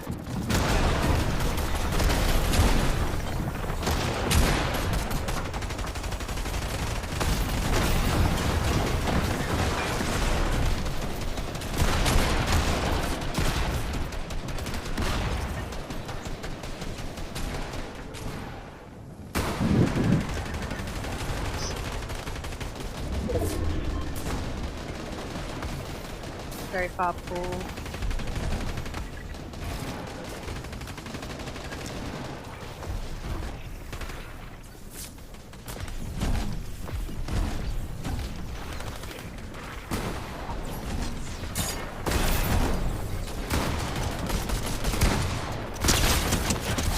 Yes, nice job. No. But it doesn't matter! Clicks, he finds Alex! That's a huge shutdown to Loserfruit's team! And even with Clicks losing Lacey, he looks like he's got things fully under control in the high ground. He has to be careful though. He has no real way down in terms of safety. No shockwaves, no crash pads, but he's making sure nobody can look up, so it will not be a worry, especially with the zone floating on over to the side of that mountain. Another solo is going to be Peterbot, and he's running out of his chug jug, and he's running out fast. That zone was looking awfully devious, but the way that it's pulling back over this elevation is actually going to be a huge benefit to Clicks. He's got these pre-existing builds. All he has to do is keep the pressure at an all-time high. Peterbot might be forced to drop here in a moment, though, but who's he going to drop into? Could it be Cooper? Could it be Kanata? No, instead, layer transition back towards that secondary height. Venom sent to the abyss off that shockwave, and Daya, she'll meet her end, though. Now every single person left alive in this game is a solo in this competition, and Seti's just trying to work his way through. All he has is the bare minimum, the siphon match, but if you look up, no, that's not an angel, that's Clicks, and he has more legendary slurp juices that he knows what to do with. This is a Clicks game. Kanata, he's reliving the practice moments currently. He doesn't have any heals this time, though, and Seti, don't know if he's in the same kind of position, but look at Clicks, an absolute menace in the high ground, just causing so much mayhem for the two down below. Seti finds Kanata. Now it's all up to Clicks. Clicks trying to make sure he just doesn't get chopped out. Seti, he's got a way to make his way towards the high ground. Clicks can't afford a drop. He has to use all of his builds. He still has a couple of slurp juices remaining. He's gonna look for Seti. He wants the finishing shot. He doesn't need the heal up, but he might just look to play it safe anyway. Siphon mats are so important. That changes the game completely from the situation we're in. Double slurp juice pop. He sends Seti flying outside of the zone, but back he goes, and back he does it. Clicks and Lacey win game number 2. They said they were all night, and it doesn't matter what anybody else might make of it because they came prepared here today. The performance is peaking, Jacob. A victory royale in game 2, and Frankie, even more to say. If there's anything we learned from that last game, it's that America's sweetheart never plays it safe. Clicks, the two of you take the high ground. Lacey goes down. What's your reaction?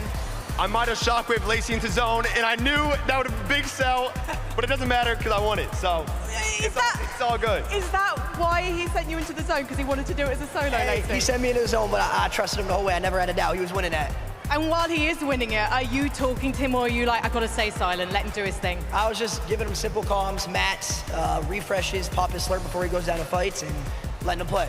And you are loving those shockwaves because we saw that Seti got shockwaved into the zone in those final moments. In a way, it kind of won you the game. Is this your favorite item right now in Reload? Honestly, my favorite item is a spaz. They need to bring the spaz back. Well, I know that a lot of people from Epic Games are watching, so they might take on your suggestion. But how satisfying was that solo moment? How did you keep track of everything from the high ground? Honestly, I just kept on building up and up where shockwaves can't get to that height limit, so you basically have no threat. You just keep on playing your game and spraying. Now, there's an interesting situation that happened at the start of that game, which was that Peterbot and Aussie Antics, they dropped on our leaders from the first game, Cooper and Zemi. Are you worried they're going to be coming your way? The thing is, me and Peter got a good alliance going on, so honestly, keep on dropping on Cooper and Zemi.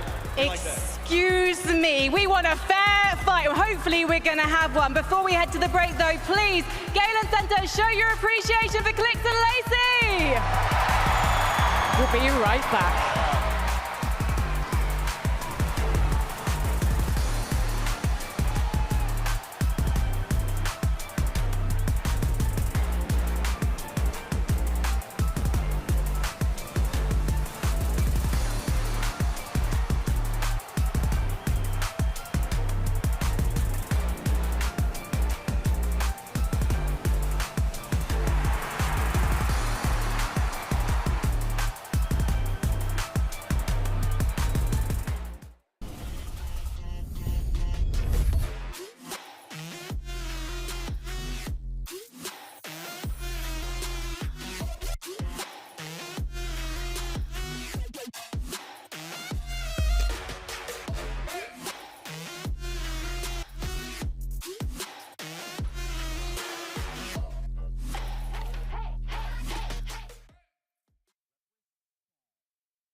Fortnite fam, I must be dreaming. Clicks, Lacey, Victory Royale, game number 2 in the craziest 1v1 I feel like I've seen in so long. Clicks holding height for so much of that end game, and then utilizing those shockwaves to just disrupt SETI, just saying, hey, I know you think you know what up, down, left, right is. Well, this shockwave is about to send shockwaves through your mind. Didn't he have so many, right? Throwback to when Frankie was talking to them, he's like, yeah, Clicks might have shockwaved me into Storm, right? How do you have enough to go ahead and do that to your teammate, launch yourself up like 7 times? As you can see, Clicks is very, very comfortable in this meta. This is why I was talking about the fact that a lot of the reload items, they're callbacks to previous competitions way back years ago. Clicks has been a player that's been playing for a very long time, instantly comfortable with all of the items that are going to be in this competition, which is why, of course, he was like, listen, those purple pumps, please bring them back. Yeah, Clicks really set our expectations quite high for the rest of the competition. And, you know, like you were saying, he was doing such a good job on the solo high ground and getting an elimination onto Podesai and then getting an elimination onto Alex. By being a solo player, that's when we typically see these pros kind of tend to take a step back, slow down a little bit. But Clicks was the exact opposite. He just kind of put his foot on the gas pedal there and just kept going. And obviously, it came down to him and SETI in the final 1v1 Vivid. And it got kind of close. Yeah, it did get kind of close. SETI is like, please stop throwing shockwaves at me. He's like, how do you have so many, right? Like I was mentioning, Clicks just kept going up and up and up. Not to mention, Clicks, when he dropped all the way down to the low ground and initially lost the high ground, he had no mats. He had nothing to work with. For some reason, there's like a pool of loot down there, a little llama for him to go ahead and help him clutch that game up. I love to see it. I also love to see Lacey running around the arena right now, getting everyone really hyped up. That's what you want to see. If you do go down, and if even your own teammate goes down, you got to keep your mental straight. I mean, when we saw that moment, we saw Clicks get up, get excited. Yeah. We have that listen in. Let's hear from what this game happened and how it all went down. Come on, looking, come on, looking, come on, looking. I'm spinning you mats, and I'm gonna go down on walls, okay? I'm connecting. Wait, I'm shockwaving, sorry. Don't no, shock me, bro. I know, I said I'm shockwaving. You're good. 100. Done. I'm going on height again, I'm going on height. 200. Kill 3 on height. I don't make it, I don't make it. 5 shocks. 5 shocks. I have 3 mats.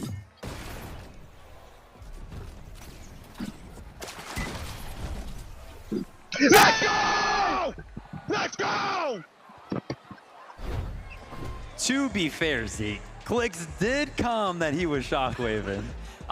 You know, we all know how chaotic Fortnite games can get. Technically, he did comment. We'll just let it slide, because you know what, he got a Victory Royale. So at the end of the day, it's all good. And now they're currently holding that #1 spot, 27 points. It is looking so good, but look right behind them, right? Cooper and Zemi, they're still holding strong as well. Whoa, whoa, whoa, but right behind them, tied up 24 points there. I see SETI and Daya sneaking into 3rd place right there. You know, I was swore that that team was going to be good on paper, but yeah, Cooper and Zemi again, instantly getting contested towards the top of the leaderboard right there. That just shows how close these Fortnite competitions really are. Yeah, I mean, we talked about it after game #1, that once Peterbot gets eliminated by someone, once he gets down, he wants to go for that 1st place player. He wants to prove himself. And unfortunately, if you're going up against Cooper, it might be a little bit risky. And obviously, Aussie Antics being left alone there definitely spelled a little bit of a disaster. So I don't know if we're necessarily going to be seeing that strat again out of them. But Cooper, Zemi, 2 strong games in a row, Vivid.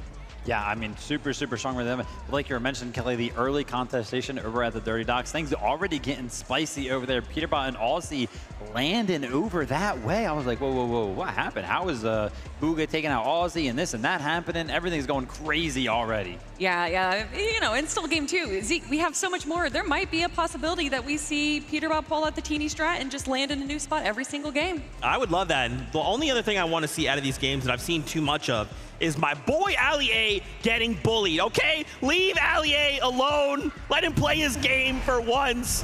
But man, Nika Podesai as well, going sicko mode in these games. Reload is just so much fun. I'm loving this like extra layer of just chaos, right? Again, you just never, like, as you're swapping perspectives, you never know what a player's gonna have. Sometimes it's a loadout where you're seeing, oh, shotgun, AR. Sometimes you've got shocks. Sometimes you've got some crazy mythic or exotic. You know, you mentioned layer, and I really like the layer that they're playing here. They're kind of going for the second high ground, and you can see even in those clips right there that they're paying attention to high ground. They're peeking behind. They're going for those chops because they understand that although eliminations are great on low ground, there's just so many question marks on if a player just pops them behind you and gets an elim, but high ground is a little less contested. Guys, I want more action. Let's get back up on that battle bus. Taco, Jacob PR, over to you. Games.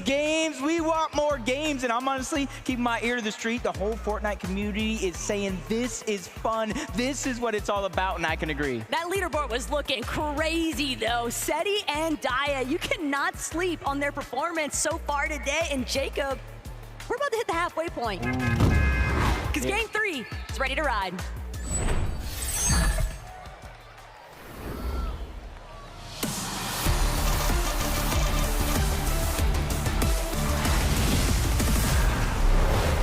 This is it, like you're saying, the halfway point, and you saw that leaderboard. And it's not necessarily going the way that I thought. It's not elimination heavy. It's been consistency in the placements and making these top 5s, making these Okay, yeah, 2 teams steady.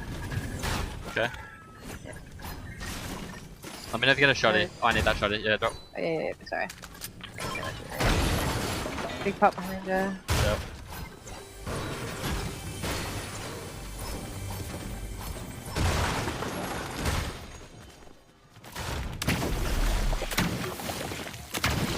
Alright, I'm going. Yeah. Wait, there's a team at this like truck. I don't. Whatever team you seem closest is probably the team, you know? Yeah. Be good to go.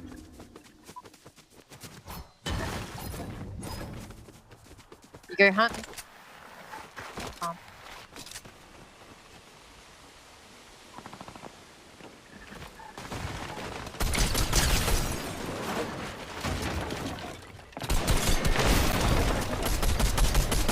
Damn, he had shockwaves. It's all good. Be careful.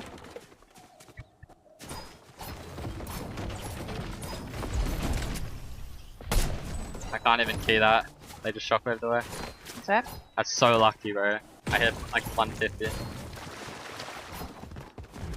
Much happening. 30.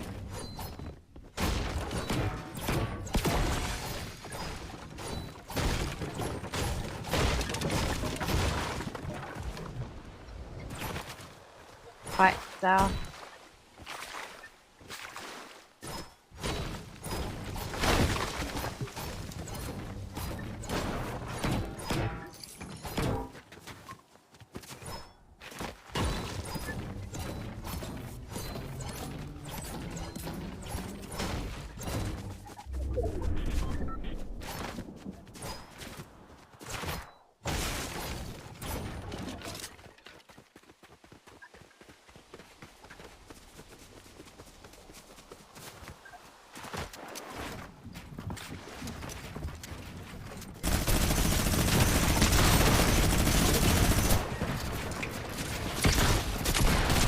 Dead.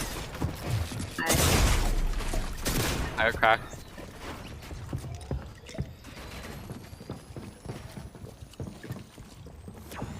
Shields wise.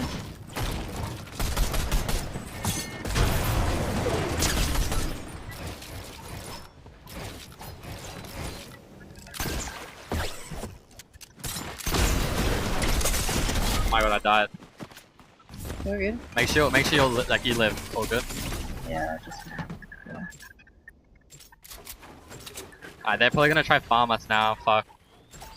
No, it's fine. Just stay there, stay there. Make sure you don't die. Yep.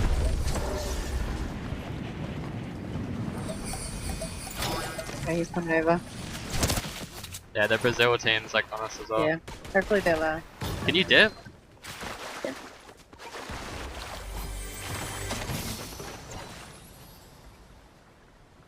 You just need to make sure you live. Like, find a hiding spot, because I'm just gonna hide until I know that you're okay. Right. I'm getting hard keyed. Yeah, he's straight down.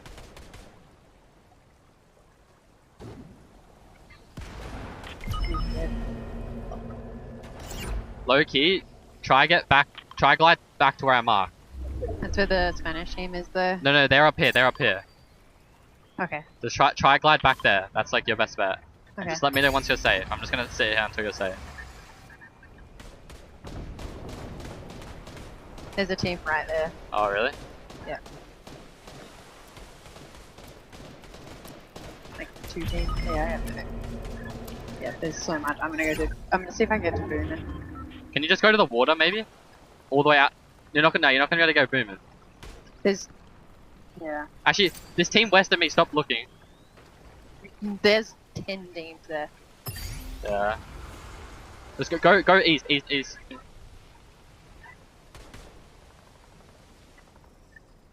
Oh, there's a team in blue. Just chill out all the way in there. You just need to be able to live so that I can die, because like, I don't want... Yeah. Are you okay? Like... Not great, no. I'm okay. If you want to go and move, you move. You sure? Yeah. Okay.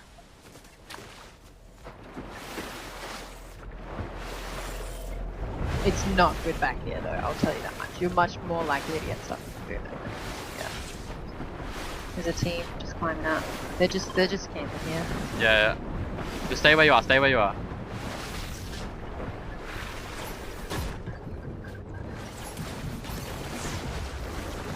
You're going full way south. Sorry. Yeah, I'm gonna wrap all the way around and just loot backside the dirty. Yep.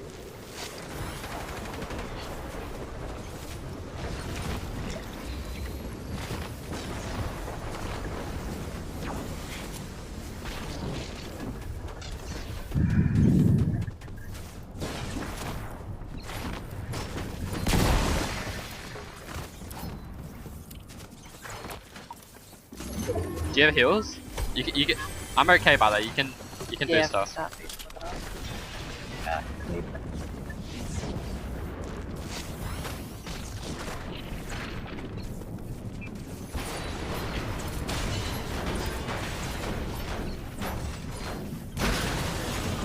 Yeah, Faxity killed one.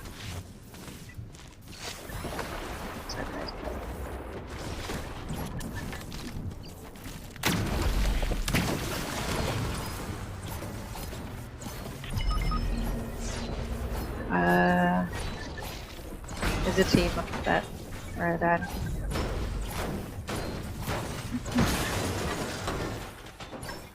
I mean, I guess just try, like, just glide wherever you can be safe. I'll try. I'm fine, so like. Yeah. All we need is you to be able to just live or something.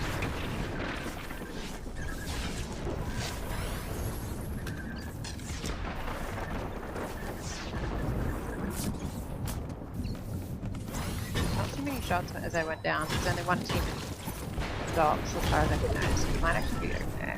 It pulls back to us.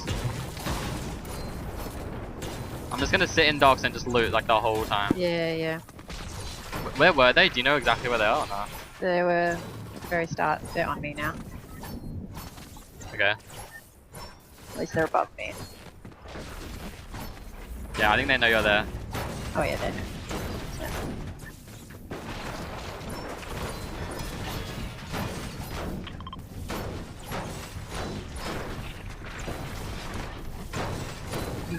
Trying to find medkit for yourself.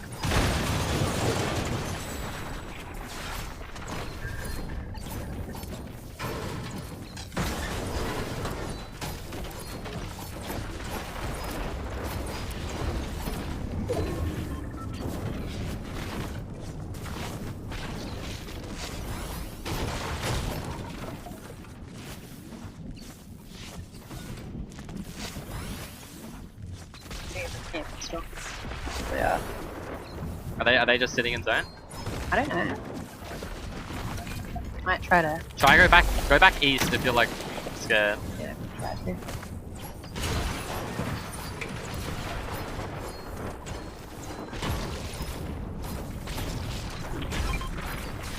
I marked some berries. White. I got bandies. Yeah, I'll throw 3 over. Nah, you keep them. But like, No, I have a bunch of bandies. You can just grab them. Fine. Oh, medkits. There you go. I got crash pads as well. There's so much spare loot here, like, they don't loot all Yeah, of it. yeah. Make sure you're getting mats as well. We need mats, like, very bad. They really don't. Okay. Oh, it pulls far. Oh, it's a 2-tick now. Come to me, come to me, come to me, come to me. Yep. I need you to get to me as soon as possible. Crap, fighting it. Here, pop max bandies. Just pop as many bandies as you can. Yep. And then we're gonna bury crash pad. Okay. Alright, let me know. Wait, how many makers do you have? Just one. Okay. Alright, ready? And then I'm gonna throw another one, so just follow my path.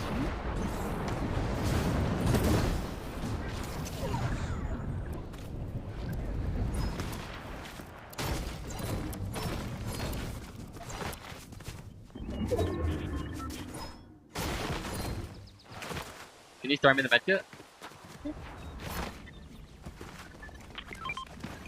I'll just catch up to me. There's people straight south of us. Okay.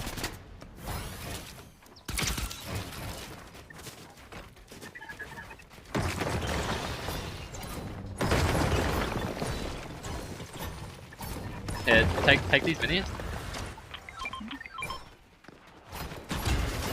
We can just crash pad in. Yeah, I have 5 berries.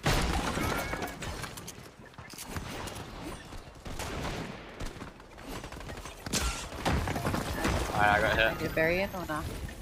Yeah, let's bury. Thing is, go like south, don't. Wait, fuck, break through. Do you have another berry? Yeah. Alright. Pop berry. Then just like, on me. Do you have heals? I just full bandage. I still have 4 berries. Come. I killed one, thanks to you.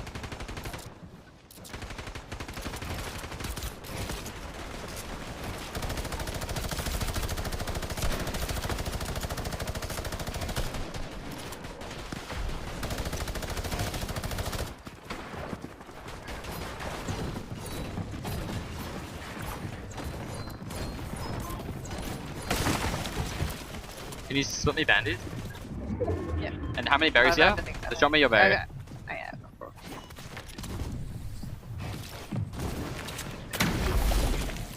Just crouch there. Chill. Don't uncrouch, by the way. Yep. When they go, we'll break up and get the spare loot. Actually, I'm gonna just crouch it all the way through.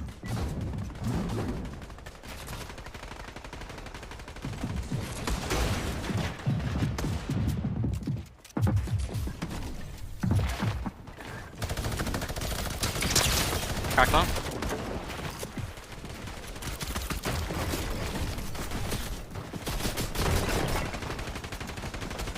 Oh, we're good.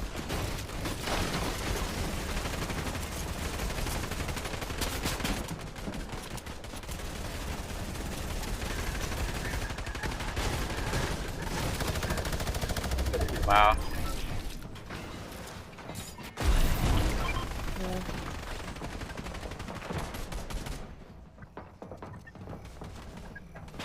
The team northeast might have crash pads. Yeah, come. Yeah, come.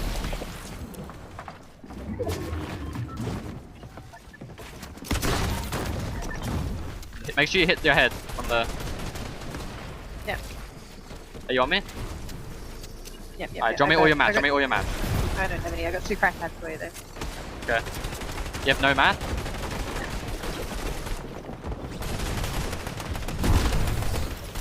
It's really far away.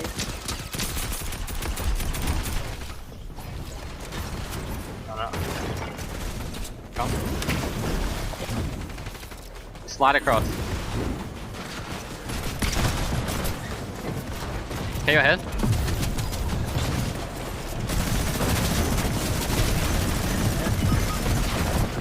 It's not what I imagined.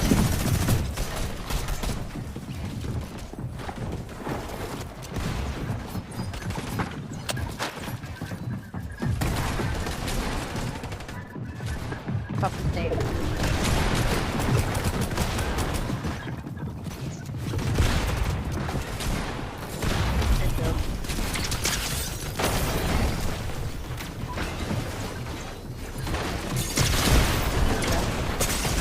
No. Heart of the storm. Peterbot one more time as a solo. He's gonna have to use the slurp juice. He's gonna have to find some more eliminations if they want to make up for the placement points with those individual elims. And Mongrel might just be the target in his sights. Mongrel doing everything he can, working his way through the low ground, but he doesn't have enough. Peterbot though, getting caught up in more action than what he bargained for, trying to get the layer switch over, and he's going straight for the high ground tackle. Might not take it all. He missed that opportunity. Goes straight down to the low ground. Thanks to that elimination on Mongrel, he does have some chug jug left. Veno's doing the same thing, getting aggressive, forcing players lower and lower on his current position. Queasy and Nick, third time could be the charm. We've seen him on high ground. Let's see him close it out. But Kanata, Ronaldo, they just been skirting by. Peterbot with a fourth elimination now onto Nate Hill. And it could be disastrous for Savage. He's trying to see if he can make his way forward, but Peterbot actually gonna be the one caught off guard. Rex from behind, just taking him out. A menace to the lobby, no lore, but Rex paying the ultimate price. She's also been eliminated. Thomas bringing down Mr. Savage, and it's all by himself that he's got to keep this one alive. Oh no, Shockwave just a little bit too far into zone, only 10 on the chug jug, so that's essentially going to be a non-factor. Down below, one of the few duos left in this game, Ronaldo and Kanata. They are the ones on the hunt. They are the ones causing complete chaos down below, especially for any team that crosses path, and the Gentle Mates have just been separated. Nikoff is down as Ronaldo picks up his third elimination. But Ronaldo, he's running slim as far as the builds are going, and Seti, he might have to drop. Seti might have to get involved, getting a couple of tags. Kanata's shield's so incredibly low, but Seti, he's all by himself. He's just trying to stay out of the line of sight, and he can't go much further. He's gonna have to block his view. From a top 2 to a top 3, at least he's staying consistent. As Nick dropping down from above, no builds. Queasy taking a huge amount of damage, 10 HP each. They're scrambling to try to make a play, and Nick F30 is amazing with that elimination, but it's Ronaldo! It's Kanata! The Thieves of the Night! They steal away the game! Ronaldo and Kanata from out of nowhere! They were always a part of the conversation, but everybody just took their eyes off for long enough that Ron could close this one out. That is what we expect of a former FNCS champion. Hi boys, don't lose your voices before you've had a chance to talk to me. Pretty excited about that one. Everyone had their eyes on you going into this competition. Game number 3, you finally show up. How does it feel? I mean, this guy right here is the GOAT, man. This guy's the GOAT. This guy's solo clutch, and you know me, I'm a FNCS champion. I carried my squad back in 2019. You know, the genetics and everything. We just a go-to duo. We waiting. When's next game? I mean, to be honest, that was probably the easiest game of Fortnite I've ever played in my entire life. All right, I'm not gonna even lie. We finally got a South Zone. Finally. If those who know, you know what I'm saying? We finally got a South Zone. The first 2 games, we're top left.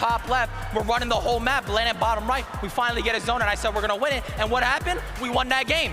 I feel like I'm hearing some excuses though. Are you saying you're only gonna win this if you get Southside zones?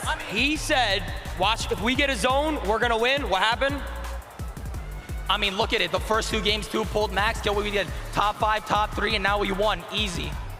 All right, well, let's see if you can make it easy. As you were saying, Ron? It's not over yet, though. We still got 3 more, so, hey.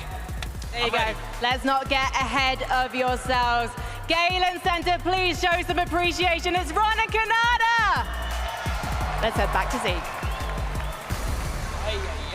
No way! The Pro-Am is delivering on the entertainment right now. Oh my gosh! I am just so in love with this format. I'm so in love with Reload, and I'm in love with everything we're seeing right now. I cannot believe we got a win from Kanata and Stable Ronaldo! I mean, what a way to win that, right? The solo clutch, Kanata as well. Listen, I got you with the callback right there to Major 2. If you know, you know. South Zone pulls in their favor, though. They do win the game, gosh. Kanata's just so good. Honestly, I mean, you know, we make jokes all the time about when zones pull this way, that way. when Kanata pulls his own, he usually does very, very well. We like to talk about players that kind of fly under the radar, and for whatever reason, Kanata, we just keep forgetting that he is one of the best players in Fortnite. He is the only player in the world to make all 26 FNCS Grand Finals. And to see him be here on the FNCS Pro-Am to prove himself on the caliber that we expect him to, that's what I love to see. But honestly, Stable Ronaldo is really surprising me. We talked about a lot of these influencers being their loot llamas. I think Stable Ronaldo is pulling all the weight as well. Look at that, 3 eliminations each. It was Ronaldo to get the final shot as well. It was equal right there at the end. I mean, 4 eliminations apiece. It'll be interesting to kind of see after the tournament ends how many times the quote-unquote content creator was able to match the eliminations of the professional player. But with game number 3 right there, Kanata and Stable Ronaldo, first place. Oh, no. Wow. We are halfway through this competition, and once again, those standings get flipped on their head. Now, we are at the halfway point, which means we're going to give the players some time here. They're going to go ahead and head back with 3 more games to go. They got to start talking strategy, what they're going to do in that second half of the competition. I want to also highlight here, man, Queasy, Nick A30. Yeah. Oh, my gosh. I don't know. Like, Queasy is a legend already. We all know that. But the fact that consistently we are getting these height endgame situations out of Queasy and Nick A30, by the way. Because sometimes, you know, just one of the duos, think about that last game, game 2, clicks left as a solo. Nick A30 is right there with Queasy.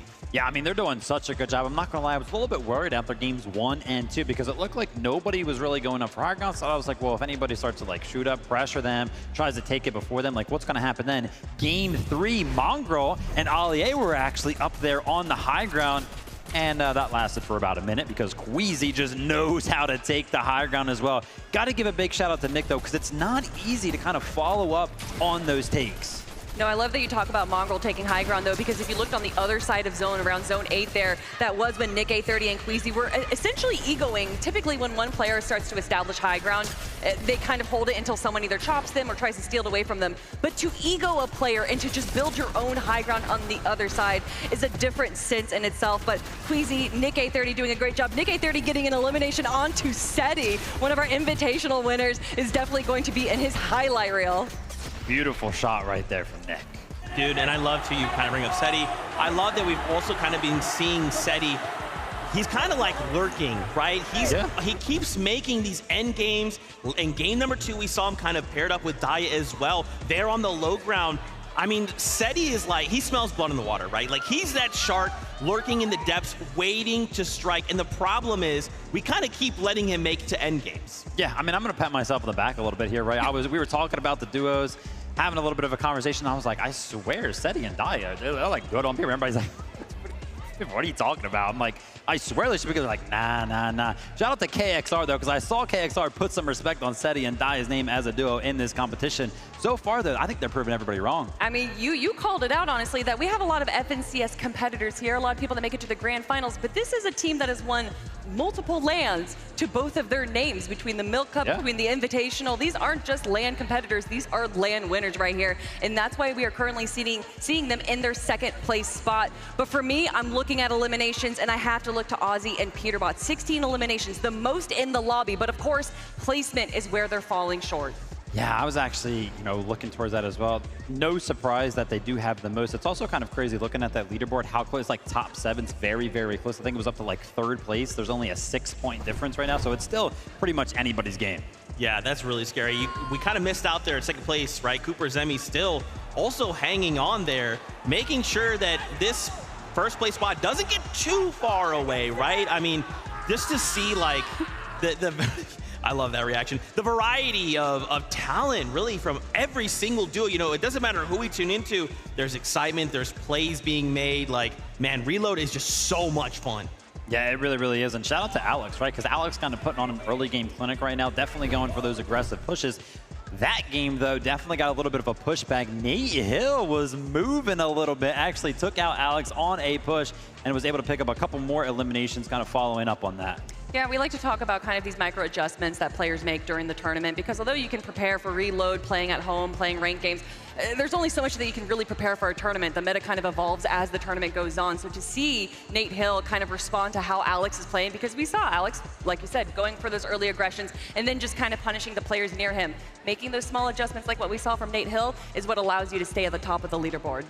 I'm curious, right? Now that we have kind of this halftime, we're kind of going to give these players time to think and kind of take a step back and collect themselves. I'm wondering what they will bring for the second half of the competition. For now, though, we will go to a little break. When we return, more action here from the FNCS Pro-Am.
What is going on, Fortnite fam? Welcome back to the FNCS Pro-Am. Again, we're here during the halftime, waiting for our players to kind of take a small break, and then we'll get back to the action. But first, we got to introduce you to David.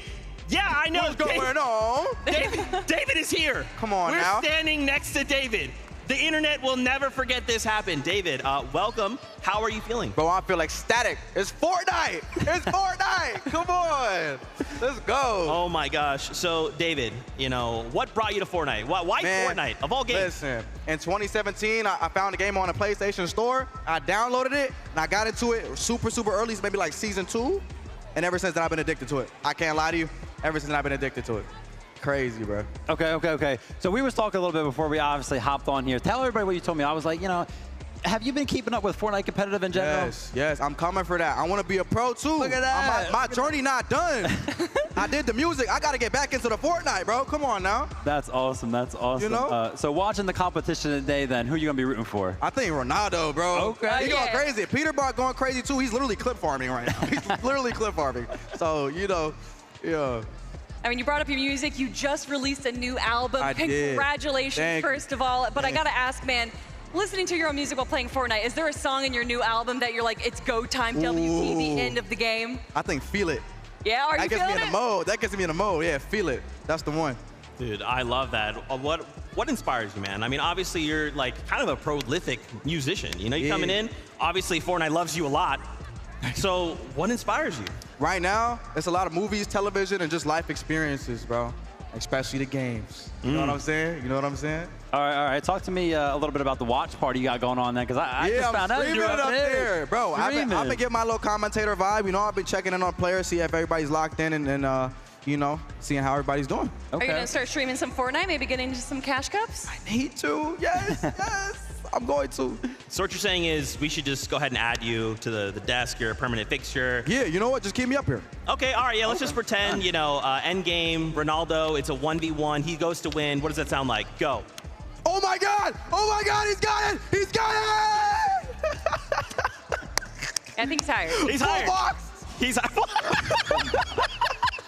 That's, look, this is how we know he's tapped in. Come on, bro. That. I cannot believe. So, like, how's the experience been for you, man? Bro, I mean, here it's just so different, right? It's beautiful, man. I dreamed about being here since like 2018. I was like, yo, I gotta be in the stadium. I gotta be in this arena one day, and I'm here, bro. So is this like the first time for you then? Like trying to like an event like this? Really? This is blowing my mind right now, bro. So that means as well you've never actually put on a stage. Hey, next year, put me up there, please. Oh, okay. Get me out of the controller, bro. Get me out of the controller, bro, please. Are you an LA local? I am. So what is it like having all of these people from all around the world being able to like compete in Fortnite, one of your favorite games right here in your hometown? It's beautiful just to see everybody come together for this one game that kind of just brings us all together to kind of scream and cheer and champion our favorite creators, our favorite gamers. It's a beautiful thing. Beautiful thing. That's amazing. So, David, before we say goodbye, first off, please tell the people about not only where they can find you, but tell them about your album. Thank you. All right, my name is David, aka D4VD. My new album, Withered, is just out right now. It's a beautiful, beautiful album. Put my heart and soul into it. Listen to it while you're playing Fortnite and go crazy on the game. You know what I'm saying? Let's go, David. Thank you, brother. Appreciate you. Such a big, honor. That's David. I'm standing next to David, dude. All right, for now, let's go hang out with Frankie and see what she's up to during the halftime. Thank you very much. David, do you want to come and visit the player lounge? Because I've got a birthday boy here who would love to meet you. Cypher, PK, do you want a signed copy of David's new album? David, I would love one. Absolutely. There you go. Hopefully we can hook a guy up. Now, Cypher, tell me what's happening. You're currently at 20th in the leaderboard. We don't say last year. We say 20th, yourself and Moxie. What's happening? You know, it's very stacked right now. We managed to get a point last game. We shot someone out the sky. We're going to make some adjustments. I think what we're going to do for the second half is just play a lot more aggressive. You know, every kill is 1 point, every elimination is 1 point. And placements are a little bit hard to get because of everyone staying alive. So we're just going to W key and be a little bit more aggressive and see if that works. I like the sound of that. I mean, Peterbot is dropping near you with Aussie. I don't know if you want to maybe aggress that direction. Definitely don't want to attack Peterbot, and fortunately so far he has not attacked us. He's busy eliminating Mongrel and Booga and Typical Gamer, so we're going to keep it that way, hopefully, you know. My one birthday wish was to not be attacked by Peterbot. Oh, that's slightly awkward because I thought your one birthday wish was to get a cake personally baked by Mr. Courage JD. Everybody, today is Cypher PK's birthday. Join me in singing Happy Birthday to you. Happy birthday to you. Happy birthday, dear Cypher. Happy birthday to you. Yeah, you gonna eat some of that? I don't like the way he's looking at my cake. I don't like the way he's looking at you. It's like he's going to eat you up in the lobby in just a moment. Cypher, okay. So, before we let you go, Cypher, the birthday wish, you got the cake, but now are you going to get the elims and head up that leaderboard? Absolutely. It's game time. You got to show them that Unk still got it. Awesome. Well, we are going to head over to Takata right now while I celebrate with the birthday boy. Thank you, Frankie. Look, you're talking about unks, you're talking about icons. There is a lot of icons competing here today, and I found myself an icon as well. You might have seen him in the past Pro-Ams, the 2018 Pro-Am, the 2019 World Cup, all of the skirmishes. I am talking of none other than Golden Boy. Golden Boy, how are you feeling? It's a pleasure to be here. Massive shout out to USC. What an incredible event this is. And it's honestly just wild to see the Fortnite Pro-Am back. I remember commentating the very first Pro-Am way back in the day. And man, I can tell you, it has definitely come a long way. It's been incredible to see how far this game has come. I love to hear it. I love the excitement. Now, you've watched the pre-show. You've watched all 3 matches so far. We've got creators. We've got pros. I want to know, is there a specific creator that maybe surprised you a little bit on how well they've been playing? Well, I mean, obviously, I don't know. Can we call him a creator? Stable Ronaldo? You know, I mean, I think FNCS winner. I think he definitely has a little bit of that juice. But no, honestly, it's been great to see all the competitors like really giving it their all. And massive shout out to my boy Cypher PK, because it's his birthday. I've casted many of his events, so huge birthday wishes to him. And also to my boy Courage JD, because that dude has been a thorn in my side for years. So massive shout out to you, Courage. I love you, buddy. But seriously, it's really cool to see all these creators come out for this. I love it. Look, you're shouting out a lot of the OGs. You're familiar with the OGs. Now, are you going to put Cypher PK as your prediction? If you have to predict who is going to stay up on top in these next 3 matches, give me a duo. Oh, man, look. I got to go with Clicks after what we just saw earlier. Absolute God-tier performance out of him. But you know what, man? I really want to see a little bit more out of Nick A30 and what was the new guy? Was it his name? Queasy, Nick A30? There it is. That's the duo I'm looking out for as well. I'm trying to see them get that victory royale, and I think they're going to do it after this next game. I love it. You got to put some respect on Queasy's name, the GOAT IGL of Fortnite competitive. I am loving the action so far. You're loving the action. That is a solid prediction. Any last words before we go back to the desk? Oh, man, you know, I was there for one of the first Fortnite events ever done right here in LA. It's incredible to have seen how far this game has come. Look, I think it goes without saying, the community that's come out for this and it's really shown the passion and the love. Like, keep doing that. Keep enjoying stuff. It's important to enjoy things, cheer for the things you love, and have a good time out there. This is really, really a fun time, and shout out to Epic for putting this on. I love it. I wouldn't expect anything less from the icon himself, Golden Boy. Thank you so much, Zeke. You know what to do. Shout out the OG Golden Boy. That's where Booga came from, in case you didn't know. I mean, Golden Boy was just an absolute legend. Thanks for doing that for us, buddy. We appreciate that. And of course, shout out to Cypher PK. Happy birthday. If you haven't already, go wish him a happy birthday. Tweet at him, however you want to do it. Just make sure you say happy birthday. All right, we're kind of getting closer, okay? Closer and closer to kicking back up the competition. The players are having some time to kind of take a step back and collect themselves for the last 3 games. Why don't we take a look at kind of our standings and remind ourselves kind of what's transpiring. Because, man, these games have provided so much chaos. And, you know, if you told me, hey, after game number 3, Kanata and Stable Ronaldo would be in first place, I'd be like, bro, what are you talking about? There's so many different names. Why them? And my bad. I'm sorry. I didn't know. Yeah, I mean, honestly, a little bit of a slow start, maybe a little bit of a sleeper start out of the duo, right? I was kind of watching them in some of the games. Stable Ronaldo getting, like, knocked. 6 zone that one game, and then all of a sudden, game number 3, that's where they kind of found their stride, the low ground. They found their zone. Shout out to Kanata for that one. But yeah, I mean, it's no surprise here, honestly. Like, I think everybody kind of coming into the competition, you've got an FNCS winner paired up with an FNCS winner. I mean, come on, what's going to happen? Yeah, I mean, you know, a lot of people say that if you look at Fortnite from 5-6 years ago, it is a vastly different game, especially the competitive side of things. But still, being able to have that competitive mindset, understand what your priorities need to be, and also be able to synergize and communicate with your IGL is very important. I think that's what Stable Ronaldo brings, where maybe a few other content creators fall a little short, is that he understands what it means to be a duo, what it means to be in a team and work together.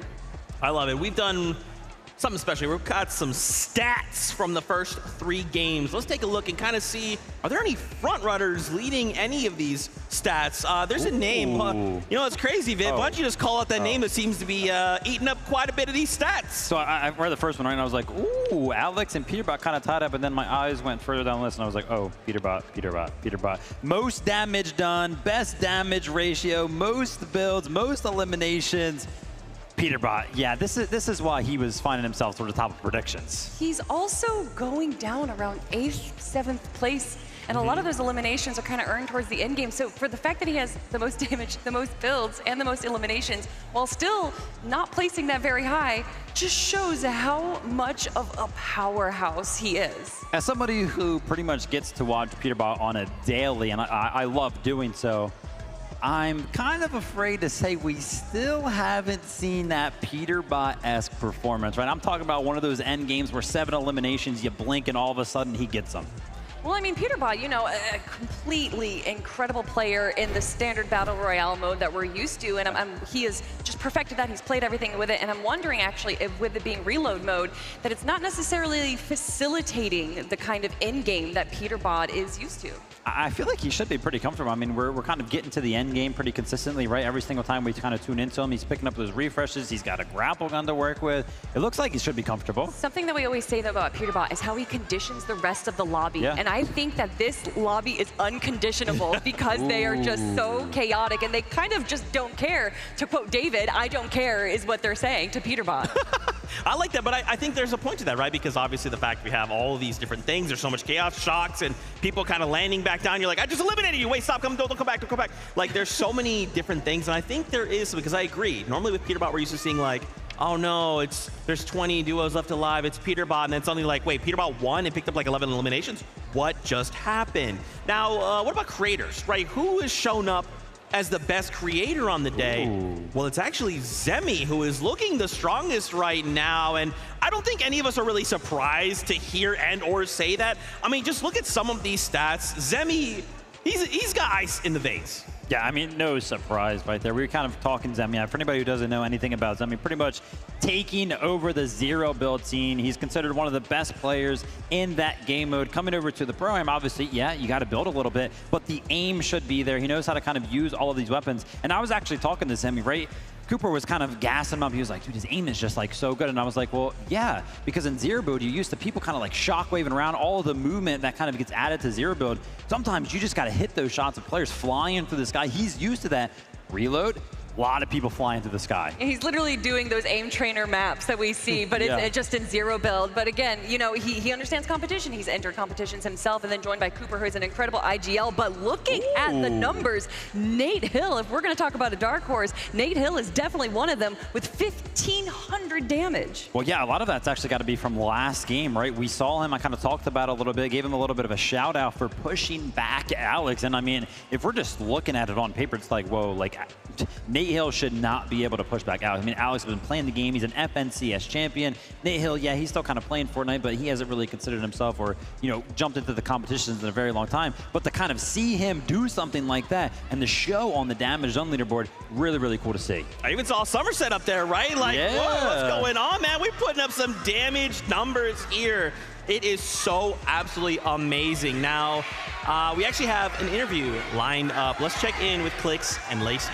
We have to check in with Clix and Lacey because they're 4th place on the leaderboard at the moment, but there's only 11 points separating them from Ron and Canada at the top. Clix, what happened in that last game? You know, there's a bush in front of us, and unfortunately they had a mammoth pistol and hit a headshot on Lacey, so he got hit 170. Not a good look. It was hard, but really can't come back when zone's that far, you know? Yeah, and I mean, Thomas and Somerset, they're going to do that to you once they get the mammoth in their hands.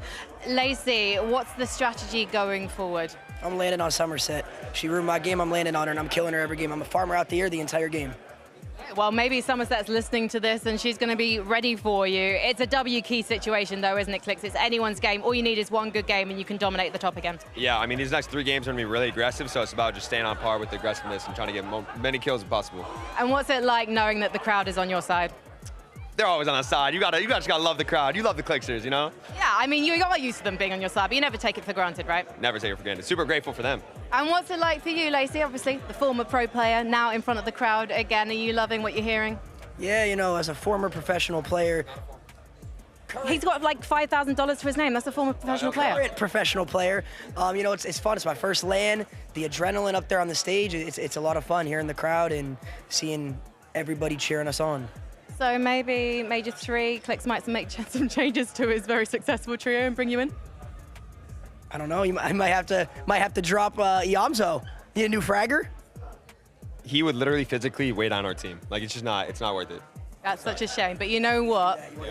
We got a game, we got to go out. Let's call this the last dance and head back to the desk. I need to sort this situation out. Oh, God. Wow. That is crazy.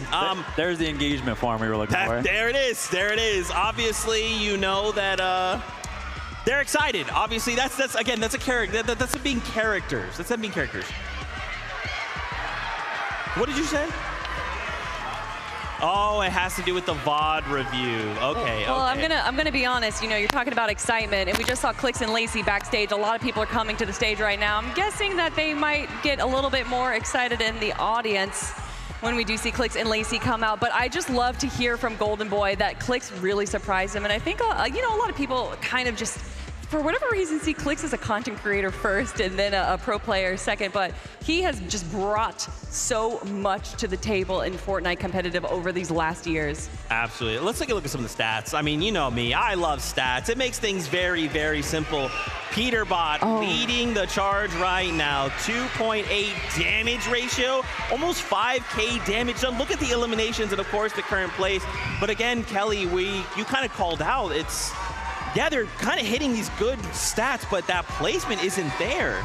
Yeah, and I think a lot of that, again, goes down to their game style is going for these like early game aggressions and then translating that into this end game. And I just think that typically we kind of can see them go for low ground aggression and then go for the high ground right when the moment's right, but they haven't been able to find that right moment. Peterbot, obviously with Aussie Antics, just seems to be struggling a little bit in that end game there, Vivid, but I think that there is definitely a possibility in these last 3 games for them to recover. Yeah, I mean, no surprise that we see Peterbot kind of at the top of, you know, being that quote-unquote best player right there. He just always is so good. It's pretty much like that sole reason why he was, you know, finding himself sort of top of some of these prediction leaderboards. Yeah. Hey, Loserfruit, what are you doing? Did you want to come over? Did you want to come over and say something? Did you want to? Oh, cool. Yeah, I know. Yeah, do you want to hear? Why don't you throw this headset on? Oh my God, I'm so sorry, Alex. I'm now casting the event. Okay. We welcome you. Thank you, Loserfruit, for joining us. We're doing good. He's doing so well. Yeah, he's doing good, right? Popping off with the. I think he has the most elims alongside Peterbot. Yeah, he does. Right? Yeah, tie. Hey, Yeah. all right, let's go. So what did you guys talk about during the little bit of a break there? About, you know, continuing to get the most elims. You know what I'm saying? Nice. Like placement's cool, winning is cool, but like elims are fun though. Is there a player that you're looking to eliminate in particular, though? Me personally? Yes. Somerset. She's wearing my skin and she's killed me twice. Thomas, yeah, so maybe I'll get a bit of revenge. Hopefully. Anyway, you guys are doing great. Yeah, Thank you. All right, thank you, Loser. Thank you so much. Oh my gosh, I can't believe Loserfruit just came up to the stage. Oh my gosh, can you guys tell we are having so much fun right now? Oh my goodness. Let's take a look at the standings one last time before we jump back into the game. What a day. David and now Loserfruit. We're so cool. Anyway, again, reminder at the top, Kanata, Saber Ronaldo, after game number 3, again, shocked us all. Just a crazy game. And now I got to ask, Viv, what do we think is going to change for the next 3 games? I don't know. Is anything going to change, right? We've only seen one duo kind of willing to change up in the early game, Peterbot and Aussie, right? Switching up their drop spot. Maybe they're kind of going to do something like that again. We just heard from Loserfruit that they're kind of expecting to continue to kind of go for the most eliminations. I'd love to see Veno and Reddish kind of enter the conversation, right? 11th place. Haven't seen a lot from them. Yeah, we've seen Veno in the end game as a solo a few times, so being able to just kind of have Reddish there probably, you know, as an opportunity to be a support would really change up their end game there. But for me, what I think we're going to see in game 1, we saw a lot of shockwaves. We saw a lot of shockwaves in the end game, and then games 2 and 3, it was a little bit less. I think in these next few games, these end games, especially with the mobility items, are going to be shaking up that high ground a lot.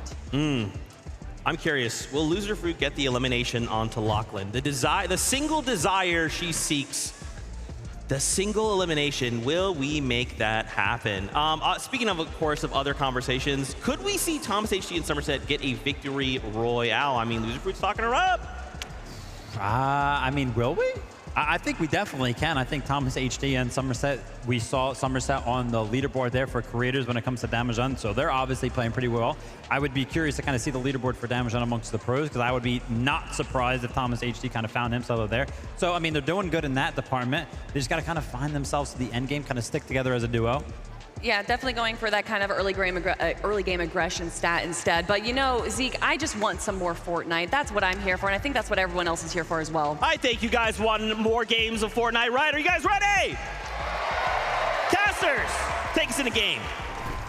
Look, we've had enough of a break. The players have all had an opportunity now to revisit some of those first 3 lobby strategies, Jacob, and the revisions have got to come through heavy because some of these teams outside that top 10 leaderboard, you know they're going to be looking to overtake. Yeah, no, during that break, I got a chance to chat not only with some of those players, but with some of the spectators as well, and it's been in agreement. This has to be one of the most fun tournaments that we have seen in a long, long time. The action for the first 3 games were absolutely impeccable, and I expect it to heat up even more because even Cypher PK in one of those interviews said our game plan probably get more aggressive. It's definitely a sea of Dream and Merge and XSET out there. So Clix, Lacey, they've got to continue trying to deliver some Victory Royale, see if they can hold on to that first place position. But we've got Game 4 on lock and ready to go.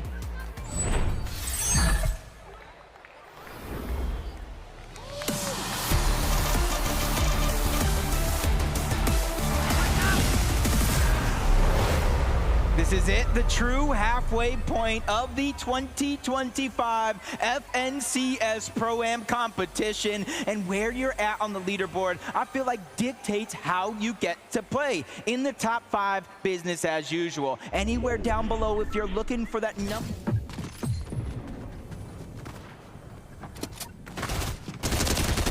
Dead.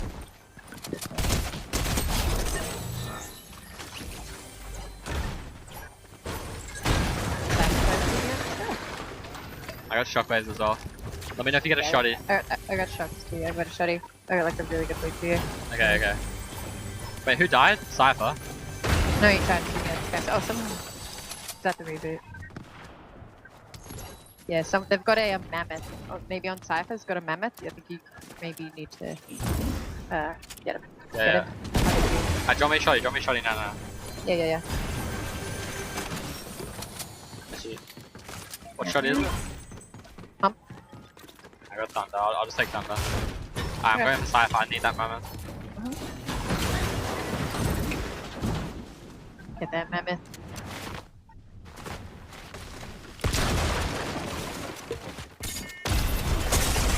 Bro, he just shockied mammoth me.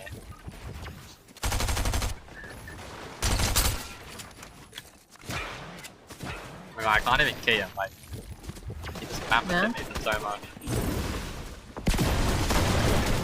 Wait, I just accidentally fucked him.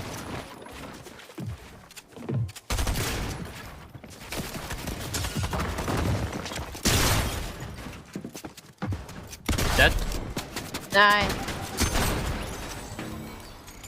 I still need to kill Cypher. I need that mammoth. Yep. Don't feel so far though.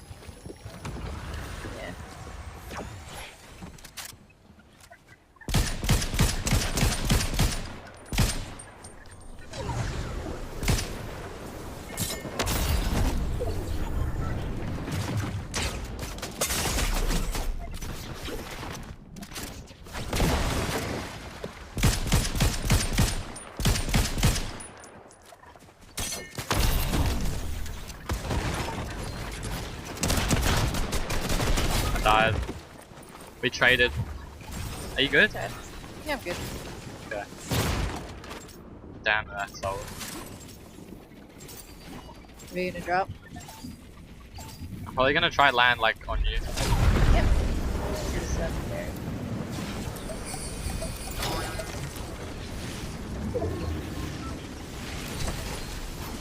It's like a pause there. We're just gonna have to play zone here. Yeah. Do you have shield for me? Yeah, drop me the slurp, yeah. Do you have like shotgun or anything? No. If you slip me shocked. Just slip me everything you have. Yeah, I got that. Just buried. Nice. Max as well. Yep, cheers. I'm gonna go back down south, like to Cypher. I don't know if they're still there, but I'm gonna get their loot.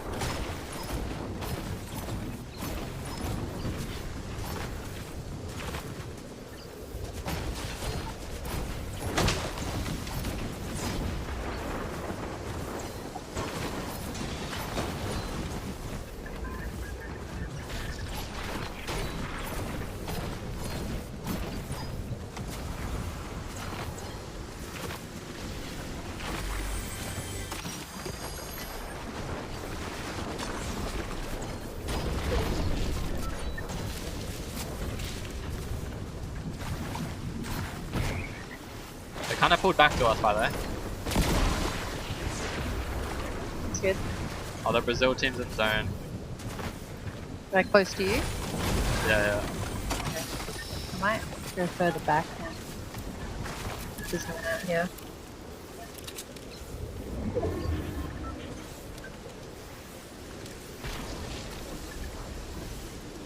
Oh yeah, there's still people moving. They went past me, the Brazil team.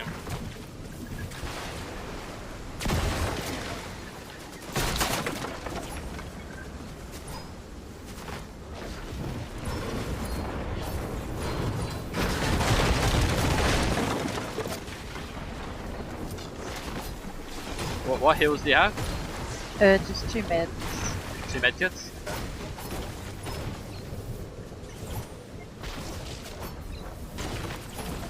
Using one shot. Throw me a medkit. Right.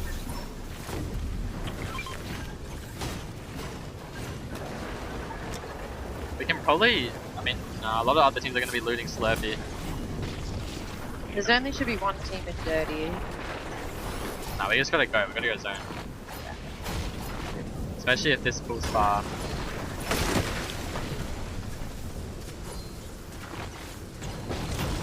Oh, pull back. Okay, nice. Let's go into Slurpee and just try loot some Slurpee.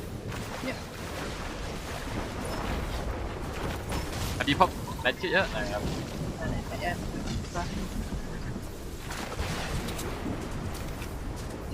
There's gonna be other people here. Yeah. I might try lurk up.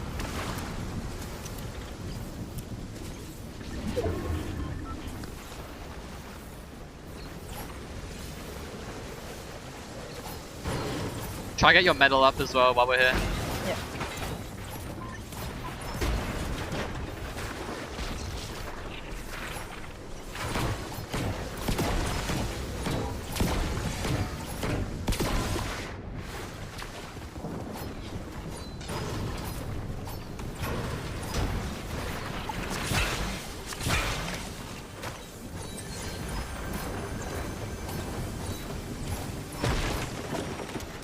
The grappler here.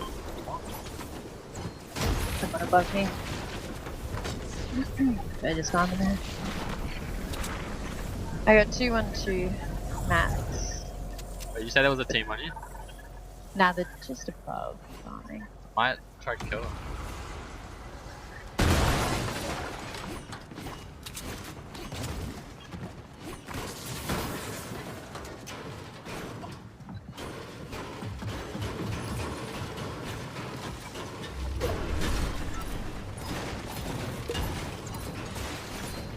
Come this way with me. Come south. Come get this grapple. Carry that medkit. Yeah. Warcraft? Oh, I see. Yeah.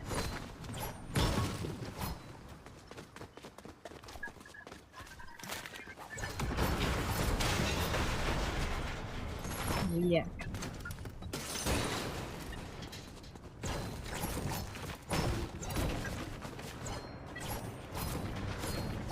Get the berries as well. Yeah.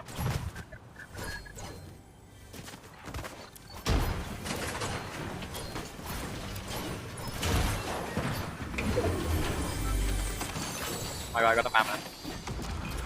Carry these shockwaves here. Right. There's like 5. Don't drop your grapple though. Yeah.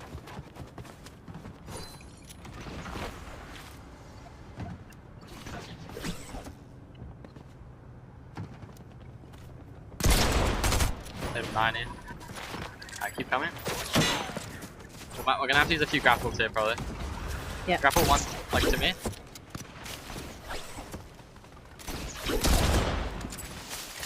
Grapple another time, yeah? I got hit by grapple.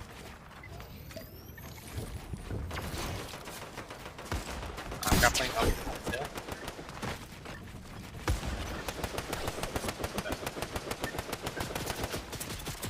Good shot.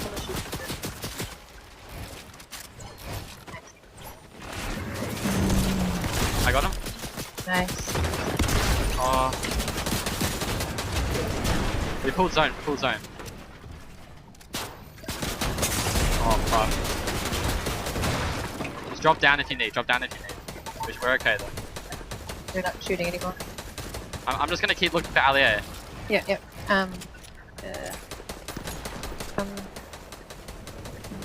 Dead, got him. Did you? Yeah, Pogos, yeah. I think we can just keep killing Allier.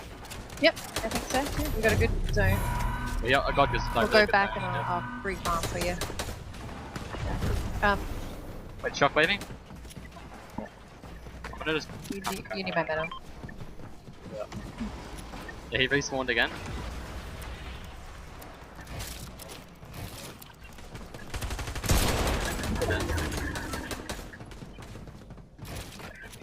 Alright, that's in the box.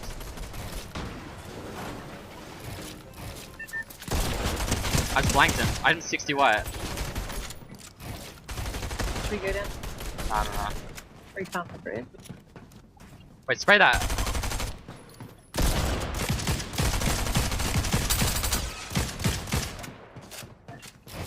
There's someone west. Yep. What do you do? How many berries do you have? It could be okay, just one berry.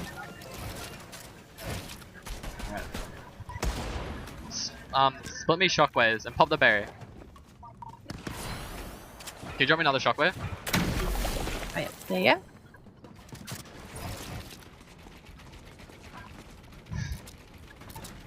People are gonna like keep respawning as well. Yeah, there's a good spot there. Do you have any heavy ammo? No.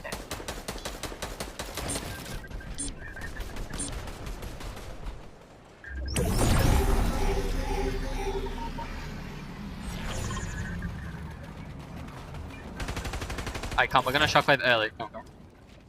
Already? Yeah. No one's moving yet, though. Okay. We're gonna land on like that blue mark. You don't want See? to go too early, do you? Yeah, we'll go soon. We'll go soon.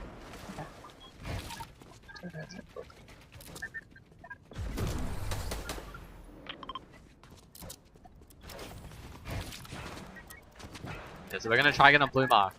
Like over here. Yep. Alright. 3, 2, 1, go.